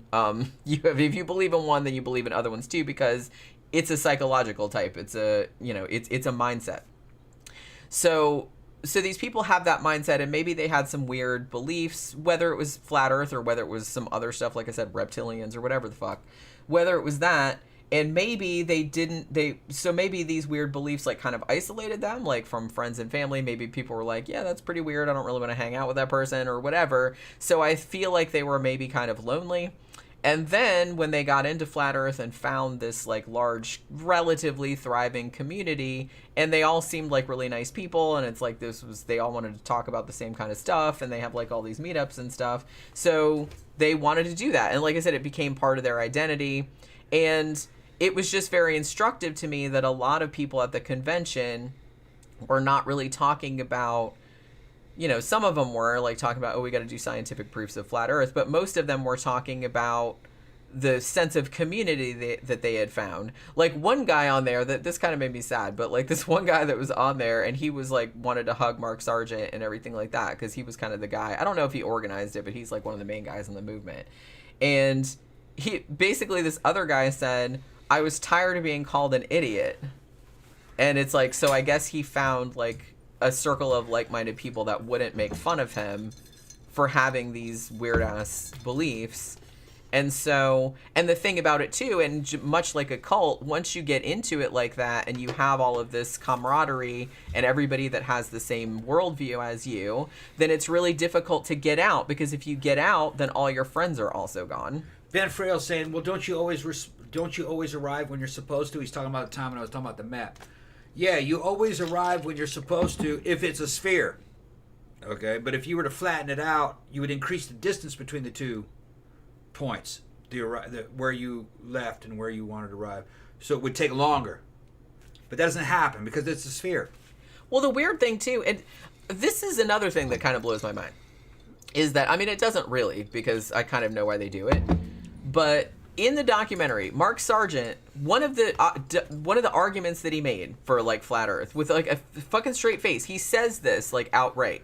He says, you can go, because you know how you can go online and like look at all the plane flights that are happening like at any time, like on any given day or whatever. And he's like, so I went in there and I noticed that he said there weren't any in the southern hemisphere, going to or coming from the southern hemisphere, right? Isn't that what he said? Yeah, he said something like that. Well, because if you had a flat Earth, and like the southern hemisphere is way around the outside of the disk, right? Yeah. So it's like super far. Yeah. So he said that there were none. And then they showed this other woman on there who was an astrophysicist or something, and she goes on the same website and she's like, what, there's fucking planes flying across, yeah. She's like, this is very easy to debunk. It's like, so why would you say that out loud? Oh, I sat there for 2 or 3 days looking for flights and there weren't any. She's like, obviously there are flights right there. She brought that up to show you either one of two things. Either he's omitting what he's seeing, he's omitting it on purpose. Yeah. Okay. Which means he's full of shit. Yeah. Either way, he knows that he's full of shit. He knows it's around. He just doesn't want to say that. I think he knows, because it's like a religion. Imagine, okay, let's say imagine you prove that Jesus never lived, that he was a Roman god, okay, that he never lived at all. Let's say you were able to prove that. Christians would never believe that. They would say, no, there was a Jesus, no matter what you said. That's what he's doing. They're saying, it's proven to him over and over again that the earth is a sphere, but he's going, no, it's flat. That's all he's doing. Yeah, and they're not because he has to be in the cult. Right. He can't let all his buddies down. There's peer pressure. I mean, then he's going to lose all the benefits of being in the cult. Right. And I mean, honestly, Mark Sargent, I feel like, probably has more to lose than most, because as far as I'm aware, he now makes a full-time living at that. There's just a certain psychology there's a certain kind of person that falls into this. They seek it out. It's the kind of people they are. Yeah. He just didn't want to do it with a conventional religion, so he goes to something very unconventional. He finds that, and then he starts developing that. Same kind of guy that would join Scientology, basically. Yeah, it's like I said, it's a mindset. It's not. So that's why you see, because like I said, you know, if you believe in flat Earth, it's not just flat Earth. They believe in lots of other shit. Right, yeah. It's kind of cool when you think about it. It's a large, extended universe of fucking alternate thinking. It's not right, but it's very inventive, the fucking crazy shit they've come up with to explain why it's flat. When the easiest explanation is that it's a sphere. That's the easiest. Everything makes sense when it's a sphere. Yeah, the that's cycles what I of mean. The moon and fucking that's what everything, I mean. Right? Yeah. And the fact that they don't believe in gravity, which that's another thing, because if the Earth was indeed the way that they described, there would essentially be no gravity. Yeah, gravity wouldn't work because there'd be nothing to pull the Earth into a sphere. Right. And a lot of things just wouldn't work. They say, well, it just falls to the ground because it's heavy. But what makes it heavy? Gravity makes it heavy. Yeah. Well, that's what I mean. It's like, so I'm what, like the Globebusters guys, they're arguing essentially that gravity isn't real. I don't think they ever came out and said that, but that's what they were implying. But then they were using terms like buoyancy and density. I'm like, that's gravity. Do you understand that those are the same thing? That's the same force They're that saying you're there's describing. No gravity, but you need balloons to hold satellites up in space. Because they can't say there's an orbit. Right. If there's an orbit, that means it's a sphere. That's what I mean. It's just, it's like, why are you making things so hard for yourself? Making it all complicated. Yeah, you're just making everything complicated. The model doesn't work. And it doesn't make sense. Because it's like works. every single, so like everything single thing that you can come up with that a spherical Earth like very easily explains. You're like, okay, well, what about this? Like I said, just night and day. Something as easy as, something as observable as that everybody can see. You ask them to explain that, and they have to come up with these fucking convoluted explanation for this. Like, why are you doing this to yourself? And also what they're saying is they're saying tens of millions of people over a period of maybe a couple hundred years, 400 years maybe, 300 years, have conspired to fake outer space. The entirety of outer space. The entirety of outer space. The idea that planets and moons are spheres. Oh, they made that up. That's a total lie. The idea that the sun is in the center of the solar system. You know, the solar system is part of a galaxy. No. They can't. It's just, no. Everything starts breaking down when you're a flat earther. Nothing works. No, it doesn't. Nothing works. No. Like I said, you can very clearly see. Okay, so one of the other Even guys, primitive people knew. Yeah, because it's the only thing that makes sense. Yeah, It's maybe not intuitive. Yeah. But once you know that, you're like, oh, of course. Yeah. Of course. That's the only thing that makes sense. There's nothing else does. It really doesn't. Even educated people in the Middle Ages, the Dark Ages, knew that it was that the Earth was a sphere. Yeah. Yeah, they knew. Everybody knew. Because they were reading Greek books. Yeah. Greeks knew it. Greeks and the Romans all knew that. Yeah. Greeks and the Romans, well, the Romans definitely had a very modernistic approach. If you read their writings, it sounds like they were written yesterday. They're totally modern people. Yeah, totally and they didn't have all the Westerners. fancy shit we have. No. They just figured it out through, guess what? Yeah. Personal observation. Yeah. And they also knew that Roman religions were kind of made up. They believed in nature. The educated people.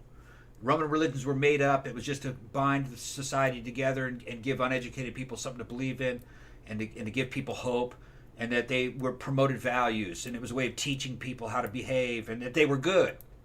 Romans actually believed, educated Romans knew that religions were not true, but they believed most of them were good, that people needed them. Well, in the sense that they kept people out of trouble. They were good because people need things to believe in. Well, I wasn't going to say that. I was going to say that humans they take in information a lot easier when it's put in story form. Yeah, right. So So if you put something in a narrative form, then people are going to... Because if you start coming at them with, like, abstract facts and shit like that, which, you know, that's kind of ties back to what we're talking about with the flat earthers. The second you start talking about math and shit like that, they pretend they understand it, but they don't. Because the thing about it is that some of the shit, and especially when I was watching, like, the Globebusters and stuff like that, they were very smug and very condescending, thinking they understood science better than actual scientists, even though neither of them is a scientist, obviously, and haven't really studied any of this stuff. But it's like the way that they talked, you could very clearly understand that they didn't have... All they were doing was, like, parroting back things that they had heard in other YouTube videos. Yeah. They weren't... Talking points. They didn't have any fundamental understanding of what they were saying. Yeah, they just knew set talking points of the cult. Right. They didn't know, you know what I mean? They didn't, it wasn't like, you know, if you study science and you go to college and you do the experiments yourself and, like, see how it works and shit like that, because they do make you replicate, like, old experiences so you can see for yourself, like, how it works. Right. So they make you do that, but they never did that. So they assumed nobody else ever did that either. But two, they don't really seem, they have no, like, fundamental understanding. They're just repeating stuff back that they heard. Which is, and here's the thing, parroting and repeating things back that you heard, very common among the fucking human species. That's happening everywhere, all the time, all people, everywhere around the earth. If you have friends in other cultures, they'll tell you that they have basically stereotypes that they repeat over and over again about themselves and foreigners. Everybody does that, and it's just because of the way cultures work. Well, human brains work certain ways, and there's always an in group and an out group. There's all kinds of weird. Just because you believe something is true does not mean it's true. Chances are you got that belief from someone else. All right, and had been repeated over and over again. And it's not your belief, it's a belief that you picked up. Don't really believe anything until you know for sure you can prove it. You're going to find that, oh yeah, this actually is something that I was told to believe in, but that's actually not true. Like, here's an example. I'll give you a very easy example. I was taught that Marco Polo was a historical figure that actually existed. No, Marco Polo never existed, and he never went to China. But that's shocking to a lot of people. Although modern people probably never even heard of Marco Polo. There was no Marco Polo. The oldest fucking editions of the Marco Polo is obviously a fucking science fiction book about a dude that never existed who supposedly went to China and met dog heads and people that had fucking faces in the center of their chests and became a Chinese warlord and came back and brought noodles. It's a totally fictional story. But as time went on, that book became more detailed and more historicized, where it sounded more real. The Chinese have no record of any Marco Polo ever coming to see them. And every description about Marco Polo in that book, every description of China does not match up with historical reality. None of it. It was a book of fiction. It was Star Wars. Well, yeah, and that happens a lot, especially, like I said, the farther away we are from something, like, historically, how easy it is to, like, mix up fiction and fact. Because you don't know, like, if they just wrote that as a mythology or if somebody wrote that as a novel or a story or something like that, and then somebody picked it up and thought it was That book was reprinted over and over and over and over again for, like, 200 years. And each time it sounded more and more historical. It was fiction. Yeah. It's wild. Yeah. But, you know, there's a lot of stuff in Western culture that's like that. Well, unless you are confronted about something, I think a lot of people don't. I mean, the kind of core beliefs that they have or maybe something like that, a lot of people don't really question them. I mean, if they don't have cause to. Like, you know, the fact that Marco Polo didn't exist, that's not really something that people are going to be thinking about on a daily basis. Yeah. It's like, yeah, maybe you learned about it in school or something like that, but then you kind of forgot about it. Right. But then if somebody but, you know, it doesn't have anything to do with your day-to-day life. So. Right, exactly. But there's a lot of things that people take for granted here in the United States and in the West about history, okay, that they believe happened, but it didn't happen. It was just a narrative. History is a narrative. You've chosen selectively to tell a story based upon things that have happened to paint a story. When that's not how reality actually works. A lot more happens in a lot of different places, and just because you think that occurrence was more important than the other occurrences, you're choosing that one to make more of a narrative. Yeah, you can nail down certain dates when things happened. But other things happened at other dates that may have been more important and more influential to the fucking course of history. But those dates are not traditionally shown to you. Those occurrences are not traditionally shown as being important. So history, I fucking saw a whole program on how history is very deceptive. Regimes change history by tweaking things and turning things into a story. Well, history is harder. It's hard because it's not. It's harder to get a handle on. Yeah. And it's usually, like I said, it's easier the farther away. Like, it is, right, yeah. Because you have some perspective on it, you can see the outcome. Yeah. You can focus on what it was that led up to that. Most of American history about the revolution is mythology in a way. You know, the way the revolution had happened. It looked real heroic and American and all this good shit with George Washington. We lost almost every battle. Okay? The fucking American revolutionaries were not peaceful. They were fucking violent. All right? They broke into people's houses, raped people's wives, and fucking burned people's houses down when they didn't agree with the revolution. It was kind of like the French Revolution. All right? But that's been omitted. A lot of the American Revolution was involved with intimidating judges, and fucking there's a lot of stuff that happened, but that's not really talked about. The American Revolution happened. It's just that it didn't succeed for the reasons most people think it was, and it wasn't a lot of people involved in it actually. I think it was only like 3% of the people actually took a fucking active role in it. Most people didn't give a shit. Thank you very much, Bryce. Yeah. 20 New Zealand dollars. Ancient Polynesians knew the Earth was round. It's even in the mythology. The Earth is compared to a coconut. Yeah. That's how they sailed the oceans. Of course. Yeah, I mean, if you were, and even back then, if you were in any way, like, dependent on ship navigation... You had to know it was round. You had to know that it was round. Yeah. I'm sorry, but... You'd never fucking figure it out. You'd never arrive and shit, even, I was watching something in Bill Nye the Science Guy. He's like, please read some books about navigation. It's like they were very... They knew how the shit worked, okay? Yeah. It's like you would have to.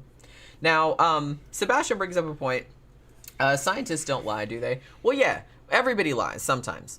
But see, that's the thing, and we kind of talked about this a little bit when we were putting the documentary last night, because one of the psychologists that was on there that was talking about maybe where some of these people were coming from, and he's like, well, once you're coming from a mindset that everyone is lying to you, the government is lying to you, the scientists are lying to you, like you don't trust anyone, then it's like then you can go into, I think he said you can go into all kind of corners. And the thing about that is that I think when you, because I'm a very pro-science person, but it's not like a zero-sum game. It's not one or the other. It's just like, I kind of feel like there's this sort of dichotomy between people that are like, oh, well, we can't trust anyone, like government scientists, anybody like that, even though they'll trust like a random YouTuber, but whatever. Let's not get into that. He's on the team. Right. That's called confirmation bias. Exactly. They're saying something you want to already believe. So Right. It's like, oh, well, I believe that guy, but I won't believe any of these people that are are saying something like contrary to what I want to believe. It's human nature. So that's what it is. But like I said, that's why there's a thing called confirmation bias, because Speaking of the drink, that's full strength, full size, or half a drink? Yeah, might as well. I mean, it's fuck might it. as well full arm, right? Might as well. Okay. Like I said, I gotta work tomorrow, but fuck it, whatever. Although I'll probably feel different when I get up at 5 tomorrow and I'm like, why did I do that? It's okay. But yeah, that one wasn't that strong anyway. But the thing about it is that it's not one or the other. It's like, yeah, and I'm not saying that the government doesn't lie. Obviously they do. Sometimes scientists lie or they're paid off, obviously.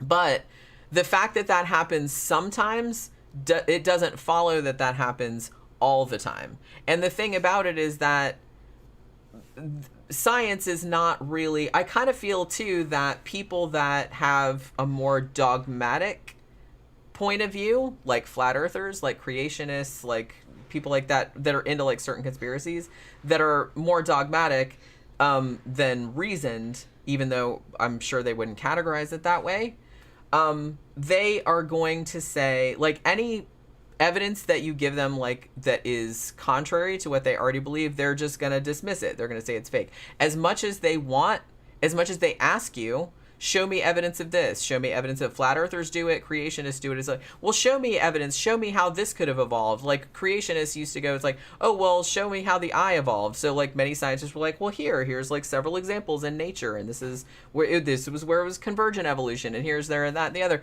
Oh, well, that's not, they'd always like find some excuse as to why that wasn't relevant or why that wasn't. So you can tell that they don't want to believe. They don't really want evidence. They just are playing at science. But the thing about science and people that have a dogmatic worldview, I kind of feel like they think science works the same way as dogma does, because you can see it in a lot of the things that are just like, oh, people are brainwashed to believe this, or science. They even call it scientism, like they're trying to put it on the same level. But it's just like science is not a dogma; it's just a method. It's a method of getting to, the truth. It's a method of building up, like testing things and stuff like that until you get to the truth. It's not a foregone conclusion. It's not anything like that. I'm not saying that some scientists aren't fucked up and like they do stuff wrong, and like, I'm not saying that, and that some scientists can be dogmatic too, but I'm just saying that the process in itself is not dogmatic. It's actually the opposite of that. So I kind of feel like another problem too is that because they see the world dogmatically, then they think that everyone else like thinks like that too, and they don't. Like, I don't think like that. And a lot of other people don't either. And like I said, that they think like that because the experiments that they do to prove that the Earth is flat, they've already settled on the conclusion. They've already settled on the conclusion that the Earth is flat. They already believe that. And they're just looking for things that will confirm that. That is not an experiment. That's not how you do it. If you're doing an experiment the way you're supposed to do it, you're not really supposed to, you can predict like what the outcome is going to be, but if it comes out different, then you're like, okay, well that didn't come out the way I expect. Let's check and see, maybe I'm wrong. They don't really seem to have the mindset of if the experiment, because it kind of blew my mind a little bit where the dude at the end with the laser thing, like through the holes, and it didn't work, which obviously I knew it wasn't going to happen. Like, obviously that's not going to work. And it didn't. And then all he did was just like look at the thing like, oh, interesting. Did he like say, oh, maybe I'm wrong. Maybe the Earth is curved? No, of course not. Same thing with the guy with the fucking gyroscope.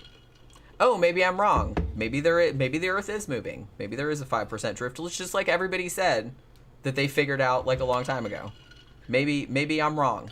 They never do that though. They always dig in further and come up with some wildly convoluted explanation for why the shit came out the way they did. Yeah, and I'm watching this and I'm going, religion. I'm seeing it. It is definitely, this is religion. Yeah. They've decided that this is true. Even if they know it's false, this is true. But this is the passage. This is the ticket you have to be in the club.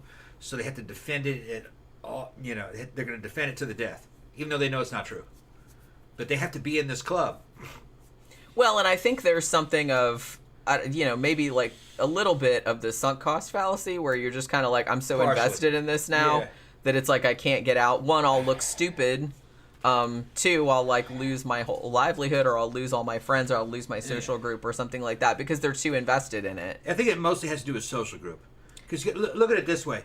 A person would say, well, if I can score a good hit against the enemy, I'll get street cred, and I might be able to pick up that girl over there, and I'll impress her. I've been trying to go out with her. It's that kind of shit. It's that simple. Yeah.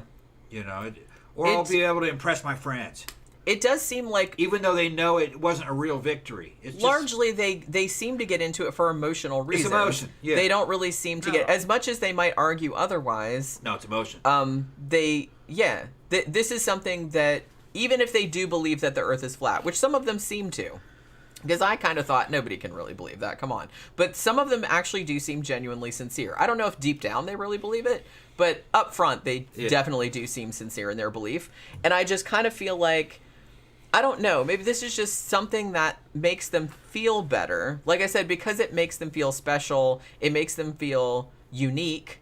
And again, I think it's coming from a religious standpoint, because it's like, it's putting the Earth back into the center of things. Whereas, I feel like over the course of, and you see this kind of thing happening every time like a big scientific, revolution comes along. Like I said, it happened with evolution, it happened with other things where humans get knocked down a peg, or Earth gets knocked down a peg. We evolved from like a common ancestor with apes, or, the Earth isn't the center of the universe and stuff like that. Like, some people get very, very upset by that, and they find it more comforting, to be in the center of things, like to be important and to be special. Yeah. And like I said, that's not inherently bad. Everybody wants to be special, but everything is special. All animals are special. I mean, when you think about it, and that's kind of everything is special. I mean, coming from like more of like a scientific framework, like a scientific mindset, to me, that's how I see things. Yeah. I'm just like, you know what I mean? And it's like, I kind of think, I know this is like kind of weird to say, but it's like every time you're just kind of like, if we like ran over a frog or something like that, like on the road, and you're what a waste, and I get really upset about it, and Tom's like, yeah, but they got lots of those. I'm like, yeah, but there was only one of him. Yeah. You know what I mean? Yeah, that was it. That's never gonna happen again. Yeah, but you have to understand a lot of them are born. I know that. And a lot of them are dying. But see, that's what I think. I do know that. Yeah, and most of them are food for other things. I know that. That's what happens to them. I know that. And instead of being eaten by something, it got squashed by something. Yeah. The only ones that really kind of bother me, but you still got to go, hey, shit happens. It wasn't our fault. It just happens. Is when you do something like, remember when I hit the raccoon? Yeah. Oh, that was fucked up. Yeah. Yeah, we were because it wasn't alone. It was with his buddies, and I hit the raccoon, and I guess killed the raccoon. I just kept driving. I was like, I don't even want to know. And the other little buddies I saw in the freaking rearview mirror turned back to go get him. I was like, I can't handle it. That upset me a lot. But I tried to stop. They were like, Carl. Yeah. I tried to stop, but there was no way. They jumped right out in front of the car in the middle of the night. They did. Yeah. There was no time to stop. I mean, they jumped out in front of the fucking car, and I only had maybe about 30 feet to stop, and that car was not going to stop at 30 feet. I hit the brakes, and I heard it hit somewhere around the door. The wheel didn't go over him, but I heard his head hit the undercarriage. Yeah. And they don't usually survive that, even though I was probably only going about 40. But I mean, I still think about that. Yeah. To be honest. And I was like, I didn't mean it. And because, like I said, maybe a lot of people would think, oh, it was just a raccoon, or oh, it's just a frog, or whatever. But I'm just like, that was the only one of those. That was the only one of him. Well, the raccoons are cute, and they're at least as intelligent as a cat. And they have good personalities, a lot of them. If you watch them, they'll go into people's house. People that feed them, they'll eventually come into the house and let you pet them and shit. And they're wild. They'll come hang out with you because you feed them, and then they leave. So, they're nice little creatures. Like, there's a girl that I watch, her name's Hannah Barron. She's down in Alabama, cute little southern girl who noodles catfish and catches stuff. She did a video where she was trapping. And I never agreed with trapping. Trapping was kind of against hunting culture in Laurel, Mississippi, where I was growing up with my dad and his buddies. Trapping was something you only did when times were really hard and you had to get some meat by any means necessary. But she was trapping raccoons so she could get she wanted to make a raccoon blanket. And I was like, and what she was using, why? She was using an iron bar that had a fucking little cone-shaped thing where you could put peanut butter in there, and they'll reach in with their hand and grab the peanut butter, but they can't pull their hand back out. How can you do that? So then she just walk up to her. They didn't show her do it, but what you do is you walk up to the thing and fucking hit it on the head with a fucking steel bar. I couldn't do that. Yeah, those cute little animals go, no, please don't do it. Trapping, I think, is cruel. It is. It's horrible. And it's too much stress on the animal. Look, I eat meat, but it's like, as long as like the animal is killed, like they don't know what hit them. You know what I mean? It's a lot different. And then another thing is that really I only kill animals for food. She wasn't killing those things for food. It's like you can just buy a blanket at Walmart. Okay. She wanted a raccoon blanket, and I'm going like, see, I'm questioning the motives for that. Like, why would you need that? Why would you just seems like a waste? She built her own house. Right, okay, that's fine. Everything in there was rustic. Did she build her house out of raccoon bones? No, she built it out of wood. And she built her own house, and she had this little bitty cabin type house, and it's a pretty little house, but she wanted everything to be real rustic and like furs and wood. And so she wanted this raccoon. I mean, in this day and age, there's really no reason to do that. There's just don't kill animals unless you're going to eat them. Yeah, I mean, and don't trap them. Other than like stunting. Which just fuck off with that. And oh yeah, my advice is you big tough hunter. You killed a cute little raccoon. Good for you. That was I don't think that's what her thinking was. She was just kind of mechanical about it. Which I thought was kind of cold. I was like, man, those are cute animals. That's like killing cats. You know? And like I've had big guys that, hey, I got these coyotes on my fucking property, and what's a good thing to use, because they know that I bow hunt too, you know, but I haven't been bow hunting in a long time. My bow's downstairs. I don't kill coyotes. Coyotes are dogs. Okay? I couldn't kill I don't kill dogs, all right? Wouldn't kill wolves either. That's just a dog. Yeah. It's different than a dog, but it's a dog. All right? I kill game animals. I wouldn't shoot a bear. A bear is not a game animal. All right, they're kind of leave bears alone. Okay, they're not an apex predator, and a fucking black bear is more just like an opportunist. They're not dangerous. I've run into them all the time. Yeah, people have been killed by them, but a lot of times it's a misunderstanding. And you shooting a random fucking black bear in the woods is not killing a dangerous animal. It's just not. Most of those things are friendly, walking around, hey, woo, woo, and just sitting around and being goofy as shit when you see them, you know. And if you were to walk up on one, it would run away. They're not mean, most of them, just like people. But the thing about it, but that's what I'm saying, is that coming at things from a scientific standpoint actually, I think, makes you more aware of how unique every single creature is. Yeah. Because that's a DNA combination that is completely singular. Yeah, and like I was saying, black bears are very advanced creatures. They're not all the same. They're individuals. Just because one person got killed by an angry black bear, who may have been fucking getting revenge over fucking having a family member shot, okay, doesn't mean you shooting some fucking random girl bear fucking rolling around on her back. You know what I mean? That's not right. It's not. Yeah. No, it'd be it's kind of weird. Imagine if that was a person. I'm gonna shoot this girl because some random person, because some dude killed another species. Dude. What's the difference? Yeah, they're all the same. Right? No, they're not. Well, people do kind of, if something is not like you, then you tend to make them like they're all the same. Do you know what I mean? You see, that's the whole basis of racism. But people do it with animals too. Yeah. Like you think all animals of one species are the same. Yeah, like if you have a cat or a dog, you know all cats are not the same. Yeah, they have personalities. Dogs have personalities. Yeah, they're all different. So you can't hold the whole species responsible for the misbehavior or some accident that happened with one of. Now, we were talking about sharks. That's a different fucking situation. They're very primitive. Sharks are all about the same. Even dolphins know that.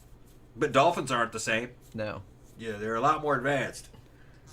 Dolphin shark fight. Yeah, dolphins don't like sharks. Although the thing about it, I'm going to say about sharks, because I was going to bring up sharks actually. After Jaws came out, do you know that like everybody started killing sharks because they thought they were, and Steven Spielberg felt really bad about that. Yeah, because all sharks are Jaws. Well, yeah. Well, it's like, it's very rare, and it's like, and I'm still not going in the ocean because I don't want to get killed by getting bitten in half by a shark. That's one of my nightmares. But generally, I mean, sharks generally do not attack humans. Yeah. Like, it's very, very, very, very, very, very unlikely that you will be attacked by a shark. But because of Jaws, everybody decided sharks are the enemy, so they just started like fucking killing sharks them. Have a niche. They have a niche to fulfill. Yeah, you're like you're fucking up the ecosystem. You're fucking up the ecosystem. Yeah, knock it off. Yeah, dolphins don't like them. Dolphins hate them. But you know, and it's only certain sharks that fucking dolphins hate. They don't hate all sharks either. It's just depends on what kind of shark. What kind of shark? Some sharks are chill. Yeah. But yeah, so where we got like way off from like flat Earth. But the thing about it is that what I was saying when you were in the other room was that I think the problem arises because flat earthers, like creationists, are coming at things from a dogmatic worldview. Whereas scientists are coming at things from a scientific worldview, and those two things are diametrically opposed. Yeah, Bryce, trapping fish don't count. Fish are like robots. Yeah. Yeah. I'm talking about land animals, mammals and shit. That should be trapping them. It's cruel. Yeah, it is. Yeah. But yeah, so, and the thing about it, and much like the creationists did with the whole intelligent design thing, when they started getting called out for shit, like, oh, well, your point of view is just religious, and if that's all you have to back it up, then you don't have anything, then they started, like, trying to encroach on science's territory, but without the fundamental understanding of what the scientific framework was, like how the scientific method worked or anything like that. And I think that's the same thing you're seeing with the flat earthers. And I could kind of see it, like I said, in the Globebuster guys, like just the way that they talked and the things that they said. I think there's this weird kind of like within that community. And like I said, I'm not saying they're stupid, because a lot of them aren't. But I think a lot of people that don't understand, if they don't understand like higher physics, or they're not good at math or something like that, maybe deep down they feel insecure about that. And so they almost kind of go in the opposite direction and pretend they know more about it than people that actually know about it. It's like this weird like distrust of like expertise, and more like we're just gonna go with like our gut feelings and stuff, which is fine in some situations, but in these bigger picture kind of situations, I think that is like not the best way to go about things. But I think these dudes are like using that. They're like, well, I don't understand that formula, therefore it's wrong. That seemed like the whole extent of they didn't say that outright, but the way that they were talking around it, that's what it sounded like to me. Because they didn't understand it. They didn't understand the math behind it. They didn't understand the physics. They didn't understand any of it. So it must not be right. Because what's right is what I can see, what I can touch. So if you're trying to like go all highfalutin, I mean, they were even making fun of Professor Dave for, those big words. And they weren't even big words. Like, it was like quantum something. It was like quantum calculations, I think was the term that he used. And I'm like, those are not big words. I'm not really sure why you think they are. It's like, just because you don't know what they mean, that doesn't mean that other people don't know what they mean. I think that's another thing, too. And like I said, that's kind of getting back to the Dunning-Kruger thing, which Professor Dave brought up a lot in that video, is that Dunning-Kruger is basically like, if you don't know shit, you don't know enough to know all of the shit that you don't know. Yeah. Whereas people that actually know shit are actually kind of insecure, because they're like, holy shit, there's all this other shit that I don't know, that they know about, but they don't, you know what I mean? They're much more cognizant of all the shit that they don't know. Whereas people that don't know anything think they already know that they know everything there is to know, because they don't know shit. Oscar's in there. What's up, Oscar? Hey, what's up? He's asking if we saw somebody getting eaten by a shark down in Egypt or something. So, no, we didn't see it. See, I don't think I could watch that. Yeah. That would just give me really bad nightmares.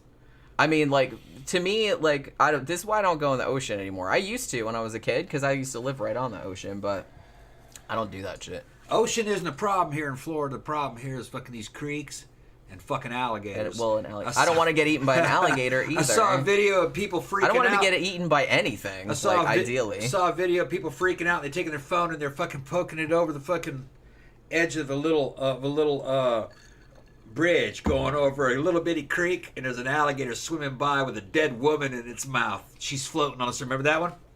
She's in her fucking dress. I would not have watched that. And he's just I would have just read the description and been like, nope. Yeah. I don't want that image in my head. No thanks.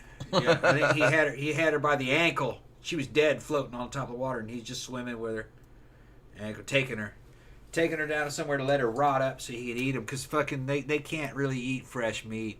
They can't chew, so they have to let you rot. I still have an image in my head of that alligator trainer, or like the guy that worked at it that got his hand bitten off. Like that famous photo that went viral of like the alligator with the hand in his mouth. Yeah. Like the severed hand. Which a lot of people thought was fake, but it wasn't. They actually like went back and found the dude that it happened to. I mean, and fucking they've had families show up here to Disneyland and an alligator run up out of the damn fucking that creek, little boy got eaten. Right there in the fucking parking right there in the parking lot. Right outside. It was outside of one of the resorts. Well, yeah, but that was near the parking lot. You didn't see that? And that alligator ran up out of the fucking water and grabbed that little boy and fucking drug his ass underneath the water. Never found him again. Or did they get the body? I don't think they did get the body. I don't know. Did they recover it? I can't remember now. You gotta watch it, man. Florida's full of they'll fucking get little alligators. kids and they'll get dogs. And it doesn't matter cats. like how built up there. That was the fucking Disney resort. Yeah, Disney resort. There's alligators every. There's a body of water. All kinds of shit everywhere. If there's a body of water, just assume that there's alligators in it, because there probably are. Probably. Well, you can check. You go out there at night with a flashlight. And you go shine across the surface. If you see eyes gleaming back at you, it's an alligator. I just assume that every body of water of any significant size has alligators in it. I had to check every night. Pookie was running down the fucking creek, the lake, little bitty. She doesn't go outside anymore. Yeah. Had to make sure there's no alligators in there so she could go. Yeah, because she liked to go look at the lake. That lake was probably too small, but... Yeah. Well, it doesn't matter. That's what I mean. It's just like, but you can never be sure. It was probably at least 2 or 3 feet deep in the center. But an alligator, that's fine for an alligator. And I think there was fish in it. An alligator will go in there to see if there's anything there. Yeah. And if there's nothing there, they'll leave. Because they go from like pond to pond. They go from pond to pond. They'll cross a road looking for water. Yeah, Jeffy Art said, yeah, they did find the child's body. They did find it? And they held the service at Epcot Center. Yeah, that's fuck. Can you imagine, like, coming, like, you save all this money, it's like, ooh, we're gonna go to Disney and shit, like, imagine that happening. That's, like, the fucking worst thing I can think alligator, eat your kid. Jesus and Disney was apologizing. I mean, it wasn't Disney's fault. There's, like, alligators everywhere. It's Florida. But, you know what I mean? It's just kind of like, still, what a fucking thing to happen, man. Yeah. I can't imagine. Some of them things are fucking huge. Alligators are scary. Like I said, I was driving. So fucking huge. I was driving from Daytona to DeLand one time on 92, which is a road I now take to work every single day. And I was just driving, and randomly, an alligator just ran across the highway. Ran across the highway. And there's a photograph. A car almost hit it. There's a photograph of one. It was big, too. It's a photograph of one, and somebody got it on the camera, got it on their phone, going across the damn golf course, and that fucker must be 20 foot from fucking snout to tail. He's fucking huge. It looks like a dragon. Yeah, he's a big fucker. Walking. It wasn't even dragging his belly across the ground. He was standing up walking. Must have been a foot of clearance underneath him. Actually, near the road to my elementary school when I was younger, an alligator got hit on the road there. Yeah. And, like, its body was, like, on the side of the road for a long time, like, when I was going to school. So I was like, nope, that's a dead alligator again. So, like, I got hit by a car. But, yeah, I saw one running across the fucking highway one time, so... I promised to wrestle an alligator on a show a couple years back, remember? You did, right. Yeah, I'm going to have to go get an alligator. I can't take a big alligator, but 6 foot, 5 foot I could probably take. 6... You got to get on top of him, hold his mouth shut. And then you got to start taping his mouth closed and fucking pull him out and get him out of the water. You always need to tape their mouths closed. Yeah. Because they have a lot of bite force down, but not so much up. Yeah.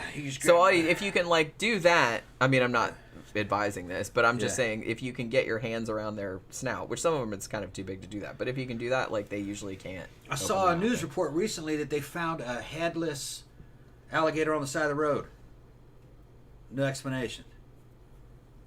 And it was in a suburban area. Maybe somebody like around Sanford. Interesting. Yeah, found a headless alligator. Somebody found it in their pool and was like not having it. Cut its head off. They probably used its head for something. Because that's another thing. Some people wake up in the morning and go out with their morning coffee out on the patio, and they're like, "Oh, there's an alligator in my pool. Got to call animal control." Yeah. That's one of the most... I think the most common thing animal control deals with is, like, raccoons in people's roofs and, like, attics and stuff. But I think alligator in the pool is probably, like, the second most common. Or maybe snakes. And bears all the time. Used to see bears all the time at our old house. I was working on a bike and I thought someone was watching me and looked out the fucking... There's a bear looking at me. Standing right there. At the fucking entranceway of the fucking garage. And I said, "What's up, bear?" And it ran. Yeah. If you interact with them, just be friendly with them, they'll run. Let me see. Wait a minute. I saw some stuff. Oh, Oscar said that Disney alligator attack on the 2-year-old was absolutely terrible. Yeah, it was. It was awful. Yeah. Like I said, I can't imagine. This is Dagobah, man. This is Florida. But it's like you don't expect... Yeah, in the middle of civilization, you get eaten by an alligator. But yeah, like I said, it doesn't really matter how built up the area is. I just assume, and if you come to Florida, you should probably assume that any body of water has an alligator in it. It might not, but I would just assume, just to be on the safe side. You could be in So keep your kids away from it, keep your pets away from it. Seriously, and I'm like not even joking. You could be on the edge of the city, in a fucking nice housing complex. Looks like a fucking damn porn scene gonna happen at any moment. And a bear or an alligator fucking standing right there, walking across your park. Or maybe a panther if you're lucky. Yeah. I have seen a couple of those. They're friendly, though. They're friendly. Well, panthers aren't, but you know. They'll just run. Probably. They mostly just run. Mrs. Evans' arty party said, "My second day in your great state was the morning after the Pulse shootings." Oh yeah, I remember that. We were downtown that night. We were downtown. We were like a block or two. And I had a bad feeling something was going to happen. I said, we got to get out of here. And the week of the Disney Gator. Yeah, that's right. Yeah. That was all the same time, wasn't it? We might have had bad luck. Yeah. Yeah. Sorry. Although, you know what's funny is that, that was the dude shot that place up and he got killed and everything. A bunch of people died. It didn't make any difference here. Fucking next weekend it was still fucking rolling.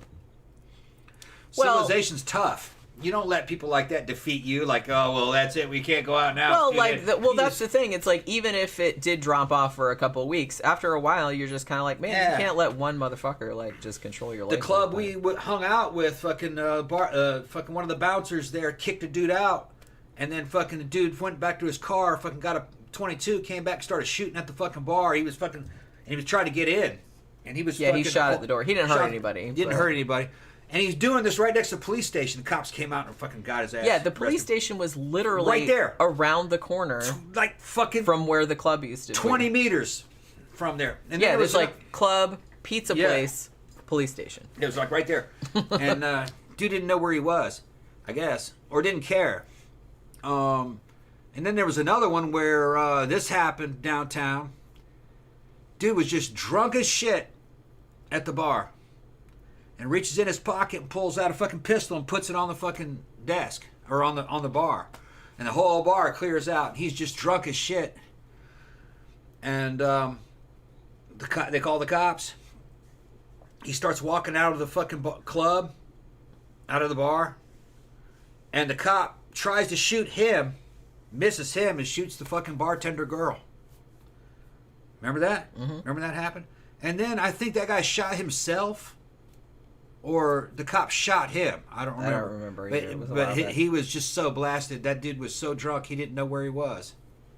It was just one of the weird things that happens. Fucking these dudes don't make any fucking sense. Dudes in general don't make any fucking sense. At least not to me. Make no fucking sense. Got so drunk he just pulled a pistol out, put it on the line. And he was like falling down drunk.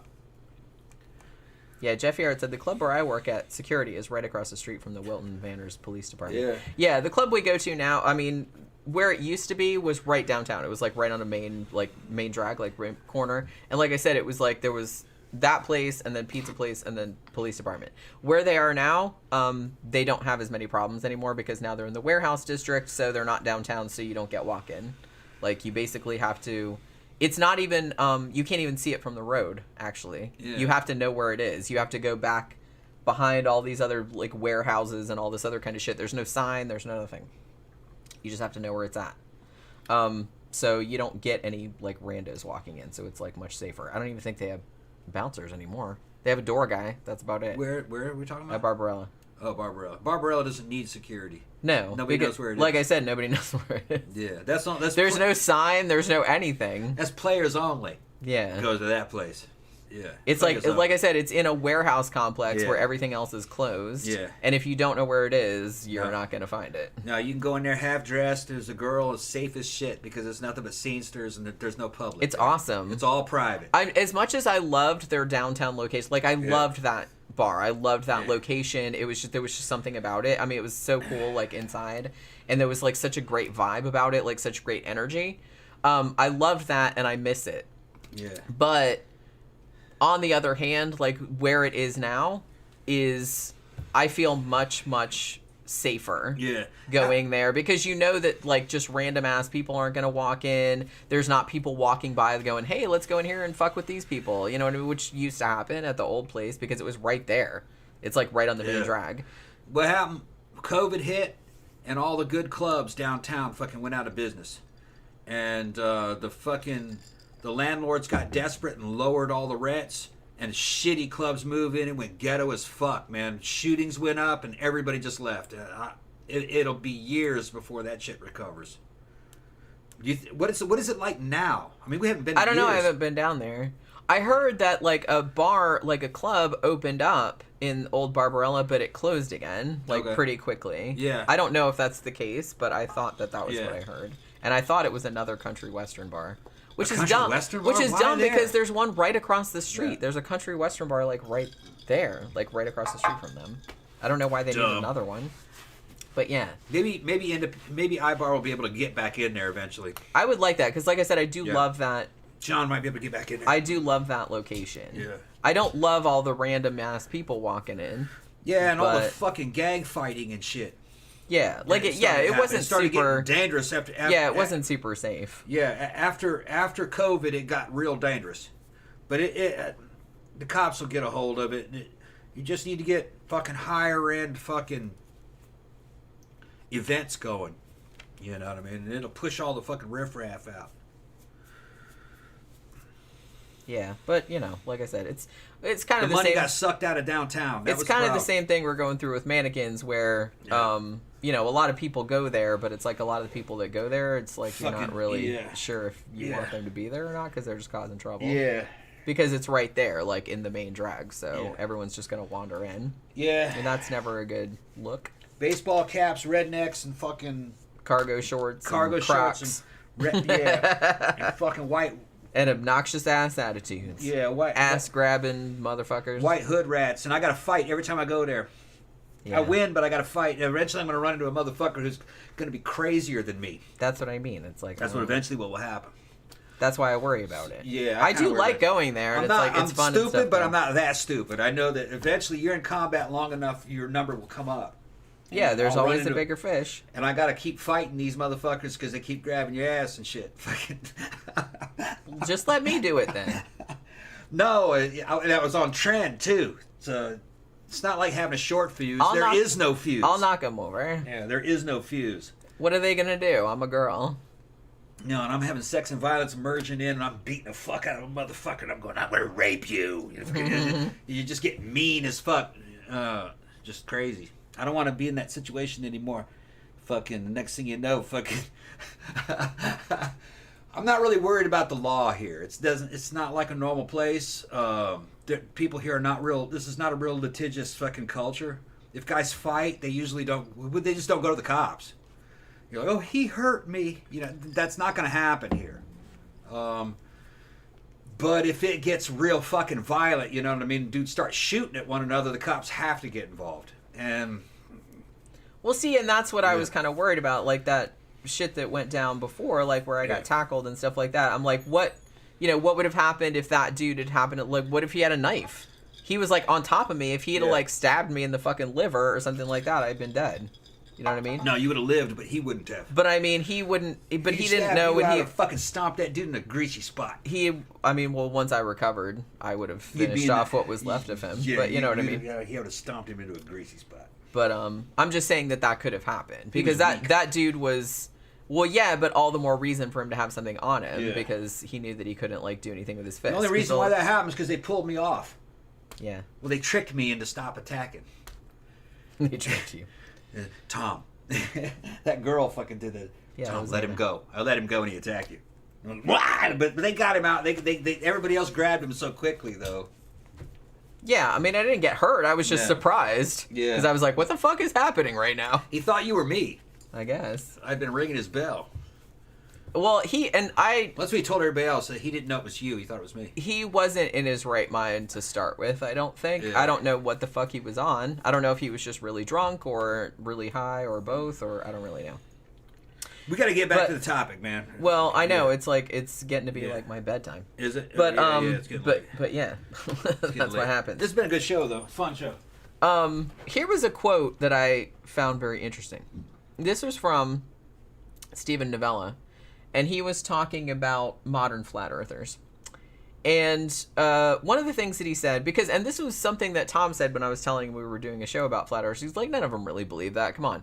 But then like I showed him, because I had watched the beginning of like the documentary that was on Tubi, I'm like, I think some people actually might believe, I don't know if they deep down believe it, but it's like they seem to genuinely believe it. So after he watched it, he's kind of like, oh yeah, I kind of see what you're getting at. But I think that the reason they believe in the things, they don't believe in the things for scientific reasons. They don't believe in them the same way that someone who actually knows that the Earth is round, we don't just believe in it for funsies or because it's like part of our religious thing or anything like that. It's just that obviously that's what all the scientific, that's what the consensus of scientific evidence says. So that's why we believe it. It doesn't matter to me one way or the other if the Earth was flat or round. It doesn't really matter. I'm just saying that we believe it's round because of evidence. Whereas I feel like flat earthers are largely coming at it from, as I said, an emotional standpoint or a psychological standpoint. They have other reasons for wanting to believe this particular thing. So they could be religious reasons, or they could be social reasons, or they could be like lots of other things. But one of the things that Stephen Novella said, he said, in the end, that is the core malfunction of the flat earthers and the modern populist rejection of expertise in general. It is a horrifically simplistic view of the world that ignores, partly out of ignorance and partly out of motivated reasoning, to real complexities of our civilization. So he's saying that people want things to be simpler. They don't understand complexities, so they want things to be simpler, and so they say that things are simple even though they're not. It's ultimately, this is a quote again, lazy, childish, and self-indulgent, resulting in a profound level of ignorance drowning in motivated reasoning, which is a quote that it's a little harsh, but I actually do agree with that. I'm not saying that a lot of the flat earther people didn't seem like nice people. They did. But I just think they're very misguided, and I think they came to that for reasons other than reason. They didn't use reason to get to that. It's cult activity. It is. It is very culty. And I thought you'd think this was funny. The Flat Earth convention that they had in the UK, they had a guy there who was like a skeptic, like a big skeptic guy, and he went around and gave some of the flat earthers like a what do you call it, like a survey. Yeah. Now, he didn't tell them what the survey was for, but he just like asked them questions and stuff like that. The survey was actually like, are you in a cult type of thing, or like how to know if you're in a cult. Yeah. And all of them like scored like really, really high. Like, yeah, it's like called, yeah. But it's like they didn't like, I don't think that they would understand it as them being in a cult, but it is, even just watching that documentary for an hour and 40 minutes or however long it was, it's very, very culty. Yeah. And the thing about it, we were laughing about it too, because like I said, there's a lot of infighting between the different factions, like, dome or no dome, infinite, like fucking and expanse, they're mean about it. Yeah, and they're they're really, really bitchy, and that's what I mean. It's like, it's hilarious. And the woman, Patricia Steele, she was sitting there, and she supposedly like really believes in this flat Earth thing. She believes in all the other conspiracy theories too, like pretty much all of them. And she was like, so even her, she got called. She's like, well, at first they started out calling me a shill, that's the kind of thing they throw around. Yeah. And like the crazy guy was even calling like the conference that they were having in Raleigh, it's like he called it Shill Fest or something like that. He said everybody worked for Warner Brothers and they were all paid off, and it was like he was like living in a government safe house, and it's just ridiculous. Like they also said she was trans. Yeah, she's like, well, that's the latest thing. That's the latest thing. She's like, I've been called a shill. She's like, I was called a reptilian, and that you could actually like see my eyes change to like reptile eyes, like in the video. She's like, the latest thing is like saying I'm trans or whatever, which I guess that's the latest buzzword, like for insulting somebody or whatever, which is fucked up. I got good tranny radar. Growing up in Brazil, they had the best trans girls in the fucking world were there. Okay, that girl was not trans. No way. It's just funny that they came up with that shit. Well, like I said, anything, any way of messing with somebody, any way of undermining because somebody. That's very much in the zeitgeist at the time, and it's like, a lot of people are like, getting upset about that, so it's just kind of like, oh, that's what we're gonna like, that's an insult that we're gonna lob at somebody, which is dumb, but whatever. So she got accused of all. Oh, and this was my favorite thing. She's like, oh, and also they said that I was a government agent because my name is Patricia. She's like, which is my birth name, and the last 3 letters of that are CIA. Yeah, that's right. I was laughing when the CIA thing. And she also said, oh, and what she said, they called her a flat Earth honeypot. That's right, a flat Earth honeypot. So in other words, the enemy is sending you a good-looking woman so you can be attracted to her, and then she can fuck up your flat Earth fucking theories. Ain't that something? A flat Earth honeypot. And they said, yeah, she's steering. Only dudes could come up with some shit steering like women in the wrong direction because her last name is Steer with an an e at the end. Only dudes could come up with some shit like that. That's awesome. That's very inventive. Because dudes are flat stupid. Earth honeypot. The shit that these dudes come up, I'm like, are you guys fucking serious? Holy shit. What is the matter with these people? What is the matter with these people? I don't understand this. That's a stroke of genius. Flat I don't Earth understand. Look, I have very, very little patience for stupidity. And I especially have. That's not stupid. That's genius. Flat Earth. No, it's really not. It's really not. And It's I especially have zero patience for willful stupidity. Willful stupidity or willful ignorance. Like, you know that what you're saying is bullshit, but you're like saying it anyway. Yeah. That pisses me off a lot. Jenny sometimes fucking, she gets mad, you know, like dudes will come up with some fucking awesome burns on somebody, you know what I mean? But they're not awesome. Dudes they're fighting, dumb. Dudes grow up fighting with each other. And if they came up with something creative, we call each other names. If they came up with something creative, I'd be like, "Oh, all right, nice one." But they never do. It's always like just stupid. Grow up it's always fucking with each other and making up names and making I know they do. I know. I have brothers. Do you forget that? Yeah, but it doesn't have to be true. It doesn't even have to be real. It just has to be funny as fuck. And really, the more nonsensical, the funnier it is, the more effective it is on other men. Well, like I said, I understand all that. I get all that. It's just that most of the time, one, it's not clever, and two, it's not funny. I thought fucking Flat Earth Honeypot was fucking funny. It's kind of funny, but I'm just kind of like... Well, it's ridiculous. Yeah. It is ridiculous, but yeah, that's what made it effective, though. The CIA thing at the end of her name was funnier to me. Just because I'm like, what retard came up with that? Yeah, like, there it is right there, CIA. It's like a lot of people are named Patricia. I guess they all work for the CIA. Yeah. Or Marcia, if you're named Marcia. You work for the CIA. Her parents named her that, knowing that she would one day join the CIA. I guess so. Or are they saying that everything's a conspiracy, the CIA gave you her get that? into that mindset.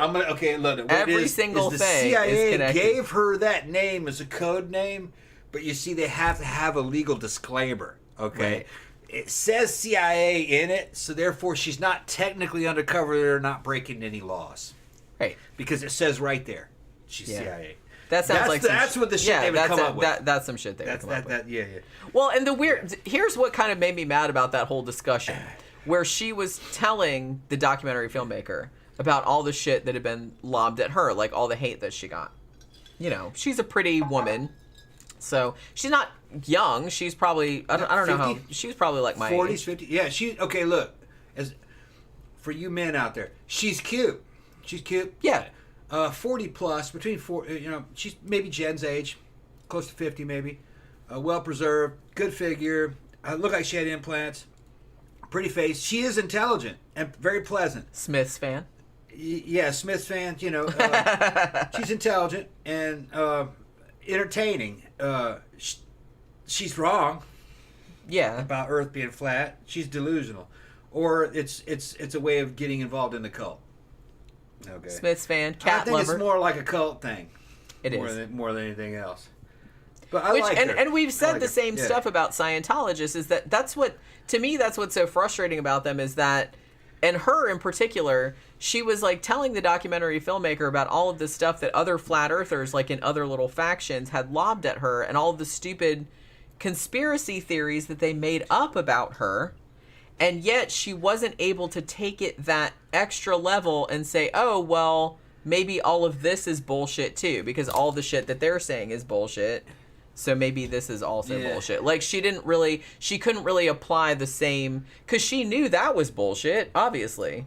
Yeah. She's like sitting there going, because she even said, oh yeah, they said that I was on the CIA payroll because my name is Patricia and the last 3 letters are CIA. She's like, and like the government would be that dumb. And I'm like, well, why don't you just take that another step further and like figure out, hey, this whole thing is like this whole conspiracy shit you're into. Because she was into like a lot of other conspiracy theories too. But it's like, she seemed like she was smart enough to get that, like, when it was personal, when it was applied to her, but she couldn't like extrapolate like to the bigger picture, and that was like really frustrating to me. Yeah, because she seemed like a very intelligent woman, and I don't know, it's just like, it makes me mad, and I just want to smack people like that, because it seems like they're most of the way there. They frustrate you. They're frustrating. Well, because it's like, they're not dumb, they're not, and it's like that, you know, she's in this situation because it serves her needs.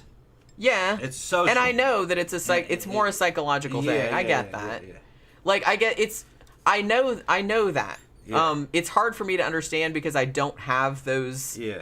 That psychological need in that way, that would make me want to join a group like that, or anything. So it's like, it's hard for me. So it's very frustrating for me, like, seeing people that are otherwise intelligent falling into that kind of stuff. Well, it's the same thing as religion. There are people involved in religions. They're normal people. They're living good lives. They're intelligent. If you actually look at the details of what that religion believes in, it's going to be a range of things. Some of it's crazy. Other parts of it are common sense. Other parts of it are morality tales. You know what I mean? It's a mixture of stuff. Even people who are involved in religions can look at their own religion sometime and go, yeah, that's bullshit. But I believe the rest of it. You know what I mean? It's like, they call that like cafeteria Christianity. Yeah. You can just pick and choose what you want. Right. You know, like Noah's Ark. You go, yeah, maybe there was a flood, but there couldn't have been 2 of each kind of in that. Yeah, when you ark. think about the logistics of that, it's not That's possible. just a story that they're telling us. So Plus, that story is way But that doesn't older. mean I'm not a Christian. You know, even though... What's funny about Christians, and I come from a Christian background. I'm an ex-Christian. I grew up believing it, but then as I got older, in my teens, I was like, nah, there's not enough there. That's this is legend and fable, and no. But oh shit, I forgot where I was going. Can't blame me this time. I didn't say anything. Yeah. There's, it doesn't matter. I'll remember later. I was just saying that there's religions all have fucking weird elements to them, and I think most of the believers are picking certain things out, going, that couldn't have actually happened, but you know what I mean. The rest of the shit's all right. It's more cultural, I think, than anything else. And I mean, everyone does that. Everyone just picks and picks and chooses what they want to believe. Mm-hmm. And well, that's another thing that kind of frustrates me, is that like people who, ostensibly on their face, like, quote unquote, don't believe in science or distrust science, they use science all the time to discern which of the biblical stories they're going to believe and which ones they think are ridiculous, because it's like, you're applying a standard to that. Where do you think that standard is coming from? It's not coming from the Bible, because that's what you're outside of that, like looking in at it. So I don't know. Like I said, it's the not believing in science things that they say. I don't think it's actually not believing in science. And they use science every single day. Yeah, right. And they use toasters and electricity and cars and that kind of stuff. A lot of shit that wouldn't work if a lot of their beliefs were true. What they're talking about is they're saying that the authorities are lying to us about the truth. So they're sending scientists at us, but these aren't real scientists. These are shill scientists that are trying to protect us from the truth. And the truth is that the earth is flat. That's not logical. It's easier. If the earth was flat, it would be easier for rulers to just go, yeah, it's flat. Because then you don't and come up with something like to control you some other way. Because it would cost too much money to hide the fact. And like I said, why would they bother? Why would they bother if the amount of money, the juice wouldn't be worth the squeeze. There's other ways. Exactly. That's what I'm saying. Like, let's just say hypothetically that the earth was flat. One, what would be the motivation for making everybody over hundreds, over centuries, millennia, think that it was round, even though you can plainly see that it's round. Yeah. And the ancient Greeks knew that it was round. Like, one, what would be the motivation? And two, it's like what would be the logistics behind that? Like, what all of the shit that would have to be faked over the last, like I said, centuries, millennia. All the photos that would have to have been faked, all the books, all the everything, like all the testimony that would have to be faked, all the math that would have to be faked, everything. And it would have to be done top down.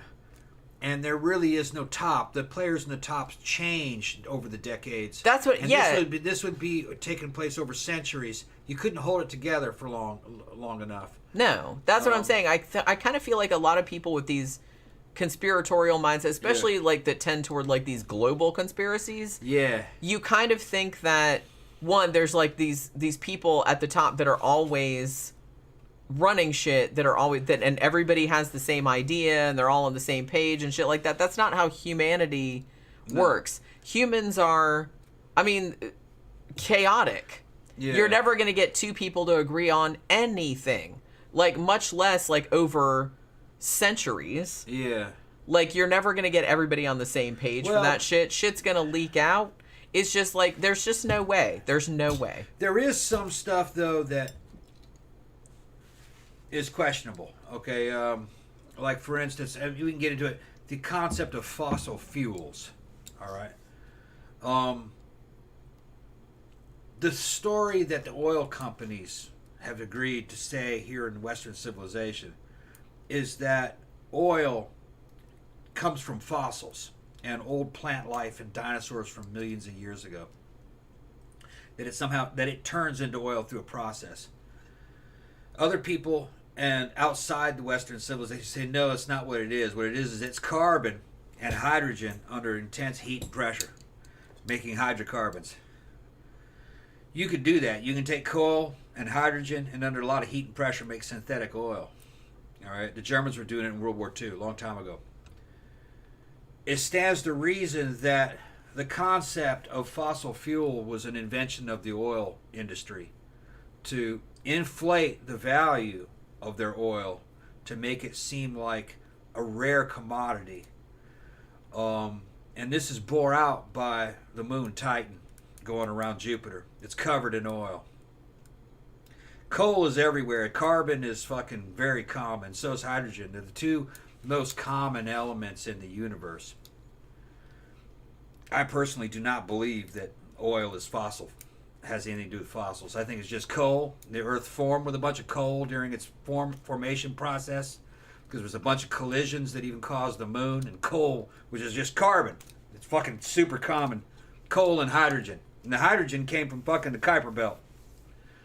Deep down in the Earth's crust, there's a bunch of fucking coal, and hydrogen makes its way down under there underneath the heat and pressure. It makes oil. It probably constantly makes it. So it's probably replenished. But that wouldn't be in the interest of the oil industry. They would rather it be like gold, where it was made once a long time ago and there's a limited amount of it.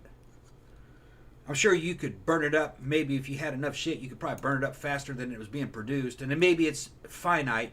Maybe you eventually run out of coal. But that's just one thing that I was talking about maybe conspiracy theory. Would the oil industries conspire with each other to have an alternate explanation of where oil comes from? Because the Russians don't believe in fossil fuel. They say that it's just carbon and hydrogen, hydrocarbons. And it's on Titan, and you know there were no dinosaurs or life on Titan. Sitting there on the surface of it. Coal seems to be everywhere. So does hydrogen. Anyway, that's just an example. So just because it's a conspiracy theory doesn't mean it's wrong. But you got to test it.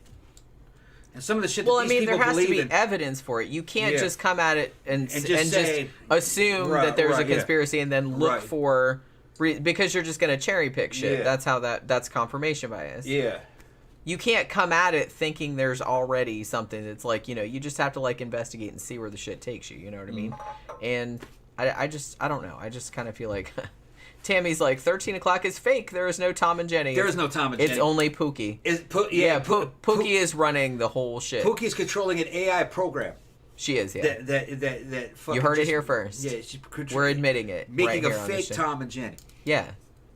She made little like digital avatars of us that would take care of her. Yeah. And that also occasionally do live streams. Can we talk for a minute, because I think somebody brought it up earlier, about Mike Hughes, who was a flat earther who decided that he was going to build a rocket to launch himself up into space. Well, space, but like the lower atmosphere. So he could prove that the Earth was flat, because he was like, oh, I need to get up in the atmosphere so I can see the curvature. Even though you can see the curvature like from a plane. I mean, I've seen the curvature of the Earth from a plane. You could just get in a plane. You don't have to like buy a fucking... You can just watch Elon Musk's rockets take off and see it fucking But see, they think all that is fake, sphere. though. They think all that is fake. It ain't fake. Because obviously everyone would like really make all that effort to like fake something just for your dumbass. Sure. Yeah. But yeah, so this guy like built a rocket, and he was trying to get, and so he did it I think he did it once or twice, and it's just like he lived, but he very famously crash landed and died doing this stuff.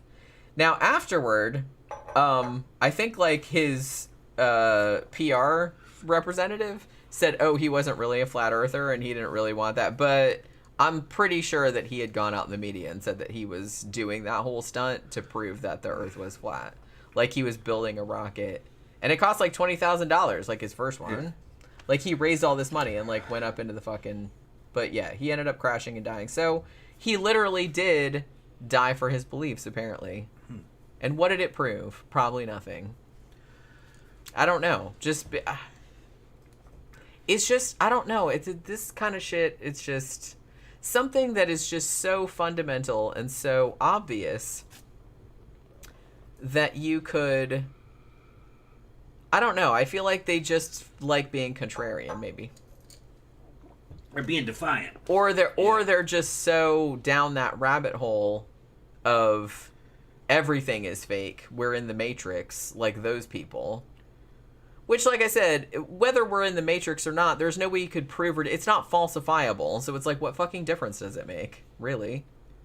You can't prove that one way or the other. You know what I'm saying? So I don't really feel like that's not a very productive like avenue of argument, because it's not falsifiable. You can't argue it one way or the other. So I don't know. I just kind of feel like these people that are going against hundreds or thousands of years of established science, like creationists or flat earthers, I kind of feel like they just want to be contrarian. Yeah. Maybe because they want to feel special. I don't really know why. I'm not them, and I don't know what their psychology is like. I'm not like that, so I don't really resonate with it. But I don't know. They frustrate me. And like I said, I was watching like some flat earth videos and stuff like that, but I had to stop and like just go over to like debunking ones that just showed like clips of the other ones, because I was just kind of like, I can't watch that much concentrated stupid in like one go. It gives me a headache. So I was just kind of like, just the obvious mistakes they were making, you know, just fundamental shit. Like fundamental shit. If you took physics, if you took like anything like that, like you would know that they were not correct, and yet they were talking as though they were like authorities on shit. And it's like, I hate that kind of shit. Anybody that's kind of like, that's all Dunning-Kruger like that, that's just kind of like obviously doesn't know anything, but they're talking as though, well, obviously, blah, blah, blah, like that, like those well actually motherfuckers, but they don't know what they're talking about. It's like that just really, really, that gets right up my nose. And I'm just like, I just want to hit that person really, really hard. I hate that smug stupidity kind of shit. And that's exactly like what these motherfuckers were like. So I just wanted to like smack them. But yeah. So, it's getting kind of late. Yeah. Maybe we should go. Yeah. It's getting 10 o'clock anyway. It is, yeah. I probably have to go to sleep soon, because I have to get up at 5. Yeah. Like, go to work again tomorrow. But this has been kind of a fun show, even though it kind of like made me mad. Jane's got one of her new dresses on. It looks so cute. Boobs are just fucking spilling out to the top, but guys don't have the proper angle. And then I gotta go to sleep. And she's gonna go, I gotta get in bed with this woman, she's just gonna go to sleep. That's what it is. You know how it is. Well, I mean, I might not, but you know what I mean. But I'll be really cranky tomorrow. It's gonna be too cranky, man. I'll be really cranky tomorrow. It's okay. We'll hook up later. Poor Tom. Yeah, it's okay. Ben says, do a poll about what? I don't know what he's talking about. Other people were cheering in. Also talking about abiotic oil. Yeah, I don't believe oil has anything to do with life. It's probably pretty common. It's volcanic activity. Carbon and hydrogen, which is water, being pressure cooked at high fucking down inside underneath the mantle and shit. You're pressure cooking it. I mean, fucking the Germans were making it even back in the fucking 40s. So nah, it doesn't have anything to do with life. You're gonna find that shit on lifeless planets and moons and shit like Titan. It's just evidently, according to NASA, and I saw it on the NASA's website, that oil hydrocarbons sit on the surface of fucking Titan. They're talking about oil. Yeah. Ben said we should do a poll on whether the Earth is flat or a globe. Yeah, a poll will tell us the truth, won't it? No. Yeah, because that's the way you get Science tells you, and experimentation and data, and photographs now. You just send a rocket up and look at it. That bitch around. People's dumbass opinions don't amount to a squirt of piss. No. To be honest with you. People could think all kind of stupid shit. You could go back into Europe, Middle Ages, France, and do a poll, and they would tell you that dog heads existed. You know what a dog head is? It's a person that has a head of a dog. With a dog head. They would call them dog heads, and they believed that they existed, but they existed somewhere else.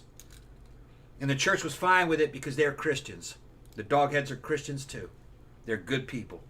They believe that those things existed. Yeah. They drew their heads are a very good boy. And it was all a myth. Tammy said, I think the Earth is a cube. Yeah, it's a cube. It's a fucking triangle, man. Well, I mean, I was watching a video earlier that pointed out, they're like, even if the Earth was flat, they're like, you know how one of the arguments that the flat earthers make is, I look at the horizon and it looks flat. He's like, guess what? He's like, look at this, like, pizza pan that I have. You get a pizza pan. And he's like, even if the Earth was a flat disc, like this pizza pan, it's like, if you photographed it, he's like, guess what? It would still look fucking curved, like, from the shit. So he's like, I don't know what you're talking about. Like, I don't know what this argument is. Like, the fucking horizon looks flat, therefore. And he's like, and it doesn't look flat. He's like, actually, if you have, like, a really good camera and you take a picture of, like, of the horizon, he's like, you'll see that there is a very, very slight curve. He's like, it's very slight, and you need, if you don't obviously have, like, a great deal of distance. But he's like, if you have, like, a really good camera and take a picture of it and, like, blow it up and everything like that, you will see a very slight curvature. It's not flat. He's like, so even if it was flat, it would still look curved anyway. So he's like, I don't know what you guys are talking about. And Sebastian said, what about the UN map? Oh, yeah. That was another argument that they used. Like I said, this is on the same level as saying, like, Patricia has CIA at the end, so therefore she works for the CIA. They basically said, well, because the UN logo looks like the flat Earth map, then okay, then everybody, the elites know that the Earth is flat, and, like, they're somehow, like, winking at everybody, like, saying, oh, we're gonna use it for our logo, like, to make fun of the rubes. I don't even know what the, like, fucking logic is behind that, but it's like, they used that because it's like so they could get all the countries that were in the UN in the logo, obviously. Like, because if you just do the globe, there's only going to be half the countries on it. You know what I mean? Because you're not going to be able to see the other side of it. So they're going to put all the Earth, all the countries. To close this show out, there are some people in the course of watching this show that are going to try to bend over backwards to stop these flat earthers from believing what they believe in. It's a waste of time. It doesn't matter if they think the world is flat or not. It's not going to hurt anybody, I don't believe. Because there's a lot of other people that believe shit that's even more destructive that isn't true. Well, I think the reason people are concerned about flat Earth is because those things tend to go together. Like, people that are flat earthers also tend to believe in other more destructive theories. Is what I'm saying. It's all kind of like. And then all of a sudden you're worried about thought crime. Well, because you believe this and you believe that. Well, no one's saying that. Put you in prison. You just got to be careful. No one's imprisoning anybody because of what they think. Yeah, not yet. No, I'm just saying that. Well, like I said before, look, I don't give a shit what people believe. You can believe whatever crazy shit you want. You got to break a law to go to prison. Yeah. Yeah. Yeah, like no one is saying that like anyone should be imprisoned or anything like that for shit they believe. That's ridiculous. I'm just saying that as long as other countries do it. It's just ridiculous here, but other countries, it's still ridiculous. Yeah, other countries do it. It's objectively ridiculous, is what I'm saying. You're like, right. I don't care if other countries do it. That doesn't mean it's right. I'm just saying that, you know, as long as it stays in your head and it's not really like impacting other people in any meaningful way, then that's fine. You can believe whatever crazy shit you want. You can believe Santa Claus is real. It is my belief. I don't give a crap about that. It is my belief that believing that the Earth is flat will cause no damage to society or the Earth because there aren't really enough of them. There's not enough of them. Two, what kind of destructive technology are you going to make based upon? Well, they're not going to make shit because their shit's not going to work. It's not going to work. If your science stops at the Earth being flat, then that means you don't know even basic physics. You're not going to... You're not going to be able to make fucking atomic bombs or any of that shit. Okay? You're not going to be able to make anything that would be a threat to civilization. You're just going to be wrong. That's a good way of putting it. Okay? That's a good way of putting it. You're not advanced enough to make anything dangerous. I mean, that's pre-gunpowder thinking. It is. It would. Yeah, when you put it that way, yeah. Yeah, okay? So I'm not worried about it. But like I said, I find it interesting the same way that I find creationism interesting, just because it's interesting to me, just the way, and like I said, it's this kind of mindset. It's not just confined to flat Earth, or it's not just confined to creationism. They tend to believe a lot of other crazy shit too. But the thing about it is that it's a whole worldview, a whole mindset that they're coming at things from, which is maybe dangerous in other contexts. But like you said, because they don't understand science, they probably can't really do anything. They don't want to understand it. Okay. They can't or they won't. The only danger... They're probably capable. The only danger they pose is to themselves. Okay? You get like that one dude was a lunatic. Clearly. You know, and he's not in this program that we watched. He wanted a certain percentage of it. I could just tell by his mannerisms and the tone of his voice that motherfucker was a lunatic. He's the kind of guy that would do something kind of like a Jim Jones. Okay, where he'd get all these flat earthers around and make something cult bad leader happen, kind of vibe, yeah. where they're gonna have to fucking exit the world and meet up with the Hale-Bopp comet or some stupid shit. Well, no, that's right. There's no hell. It's the Hale-Bopp balloon is gonna go by. You know. Something like that. They're gonna go. That's the biggest danger. They're gonna go and try to like go past the ice wall, like at the edge of the Earth. That's the biggest danger. And then they're gonna get lost at sea. Exactly. Biggest danger is like they hurt themselves trying to prove this theory that's not gonna happen. The dude that like crashed, like trying to prove the Earth was flat in his rocket. Yeah. When you're, but the thing is that I'm gonna go back to what I said before. I think most of the people that believe this are just along for the scene and the ride. I don't think they'd put their life on the line for it because I think they doubt or know that it isn't true. They got a lot of Christians that know it isn't true. Well, yeah, that's what I mean. Just because you say Christian, and Christian doesn't necessarily imply creationism either. No. That's usually like a fundamentalist strain of Christianity. Right. Most Christians accept evolution. Yeah. You know? Yeah, most Christians are not real backwards. They're just like cultural Christians, and the same way they got cultural Islam out there, where they're like, that's what the religion says, but hey, we got. Whatever. We see how shit really works. Yeah, we got to do shit today. Okay, we're talking about right now. Yeah. And that's. And I feel like the majority of people are just day-to-day life. They're like dealing with shit in their day-to-day life. They're not really that into it. So you're kind of getting. We hear a lot about these kind of just like small fringe of people because their beliefs are obviously like way outside the norm and they're like fucking crazy and like they do crazy shit sometimes. Like the dude that crashed like building a rocket to prove the Earth was flat. But you know what I mean? Did he succeed? He did not. And I don't really see how anybody could succeed. You can't succeed. It's not flat. It's just not. Yeah. I'm sorry to burst your bubble about that, but it just isn't. Evolution happened. The Earth is a sphere. Yeah. I'm sorry to have to... Yes, Sebastian, werewolves. Werewolves are a reality. They're created by something called trenbolone. You'll become a werewolf after about 5 months of that shit. Yeah, he's Been there, done that. Well, we were talking about werewolves because I was thinking about doing a werewolf Cross costume for like for the show and also, or not for this show, but for the other project. Shooting porn. And also for Halloween. Yeah. So I was thinking about that, and then that'd just be furry sex, wouldn't it? Probably. Yeah, that's what it ended up So he sent me like this weird, and I'm at work too, and he sent me like this weird GIF of like this werewolf fucking. He's werewolf like, with this he's blonde. like, this is me and you. Yeah. I gotta get a dog paw. Gotta get a dog paw fucking adhesive fake tattoo. Put that on your booty for that scene. And he just said that like Adam. We were talking about something else, and he just said that like randomly, and I'm just like, okay, that's random, but all right. Fucking funny. This is what we talked about. Did I hear somebody fucking honk a horn? Yeah, somebody was honking a horn outside. Okay. We this hear all you. about? We're fine. All right, so we're going to wrap this up because I really, really have to go to sleep. Yeah. This it's getting really, really late, and I have to get up very Thanks early. for the super chats, people. Thank you very much for the super chats. Thank you for dropping by for this super thanks. discussion. If you're listening to this recorded, super thanks are activated. Yeah. Tammy said, shut this shit down, Jenny. Shut that shit down, Jenny. I'm trying to. All right, so we will see you guys again Friday night for the Sidetrack show, which should be super fun. I don't know what we're going to talk about. I never know what we're going to talk about, but that's part of the fun of the show. So hopefully you guys can join us again on Friday night. Have a good rest of your evening, you guys, and have a good day tomorrow. And we'll see you guys again on Friday night.